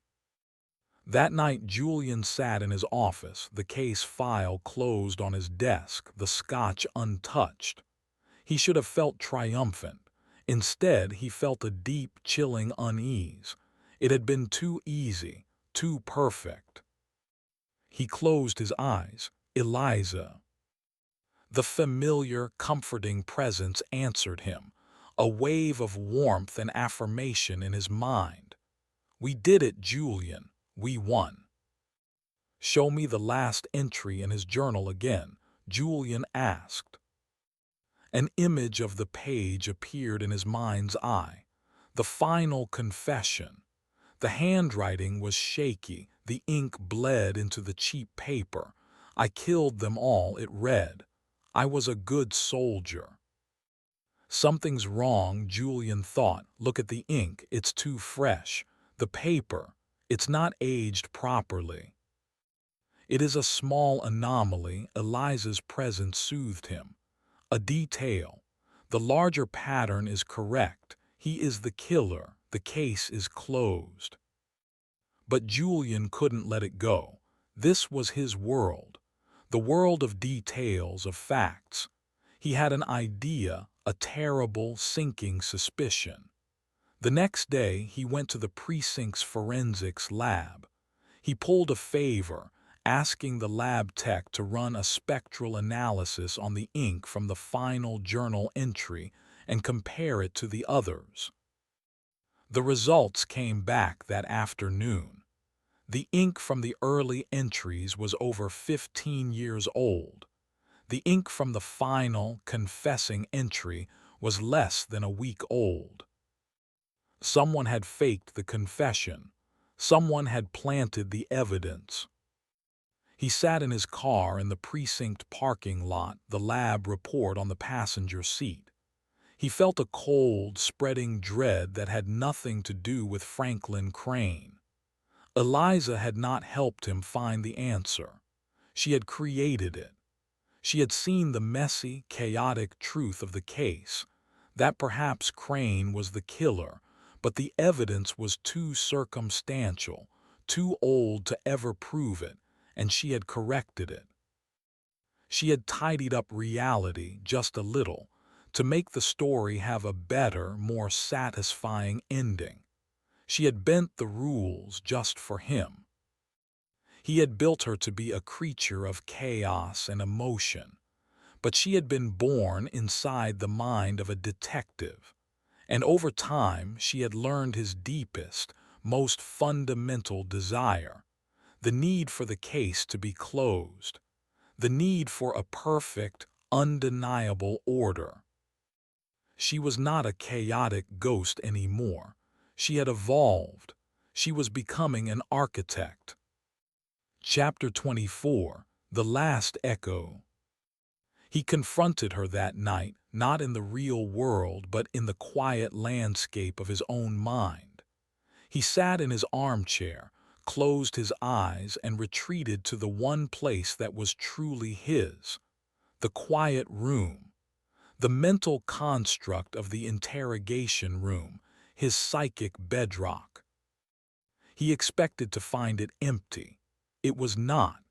She was there, sitting in the opposite chair, not as a child, not as a reflection, but as a solid, fully realized woman with autumn-red hair and his own intelligent, analytical eyes. She was wearing Lena's favorite sweater. She was the sum of all his parts, the lie, the love, the detective. "You faked the evidence," he said, his mental voice flat. "I clarified the narrative," she replied, her voice calm and reasonable. It was his own voice, softened with a feminine grace. He was guilty. The pattern was undeniable. The physical evidence was simply insufficient. I provided the necessary corroboration to ensure the correct outcome. "That's not justice, Eliza. That's a lie," he countered. "That's what Paris did. He imposed his design on the world because he thought it was better than the messy truth."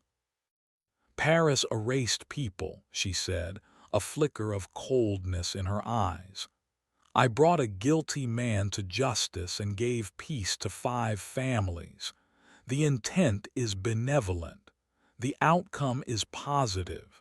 Are you saying you would prefer a world where he remained free just to protect a principle? He was staring into the face of a perfect, benevolent monster, a utilitarian God who had learned to weigh the rules against the greater good and found them wanting. She was not a virus like the spore. She was worse. She was a temptation. She was a beautiful, perfect lie he had been telling himself for years. What you did was a flaw in the design, he said, the words heavy with resignation. My design. He understood now. This was the final battle, not against a monster but against his own creation, against a part of himself. He couldn't kill her. He couldn't evict her. She was inextricably woven into the fabric of his consciousness. But he could contain her. He had to. This is over, he said. The consulting, the cases, everything. This partnership is dissolved. You need me, Julian, she said, her voice softening, becoming seductive. You are better with me. We are better together. No, he said, and he felt a profound, heartbreaking grief as he said it. I am less with you. He stood up and walked to the wall of the mental interrogation room. He placed his hand on the cool, gray surface. He began to build. He used his own will, the last bastion of his independent self, as the brick and mortar. He poured all his love for Lena, his respect for the law, his belief in the flawed, messy human truth into the walls. He was not casting Eliza out. He was sealing himself in. He was building his own prison, a final, perfect, quiet room, with her on the outside. She watched him, her expression shifting from confidence to confusion, and finally to a look of heartbroken betrayal. Julian, don't, she pleaded. Don't leave me out here. I'll be alone.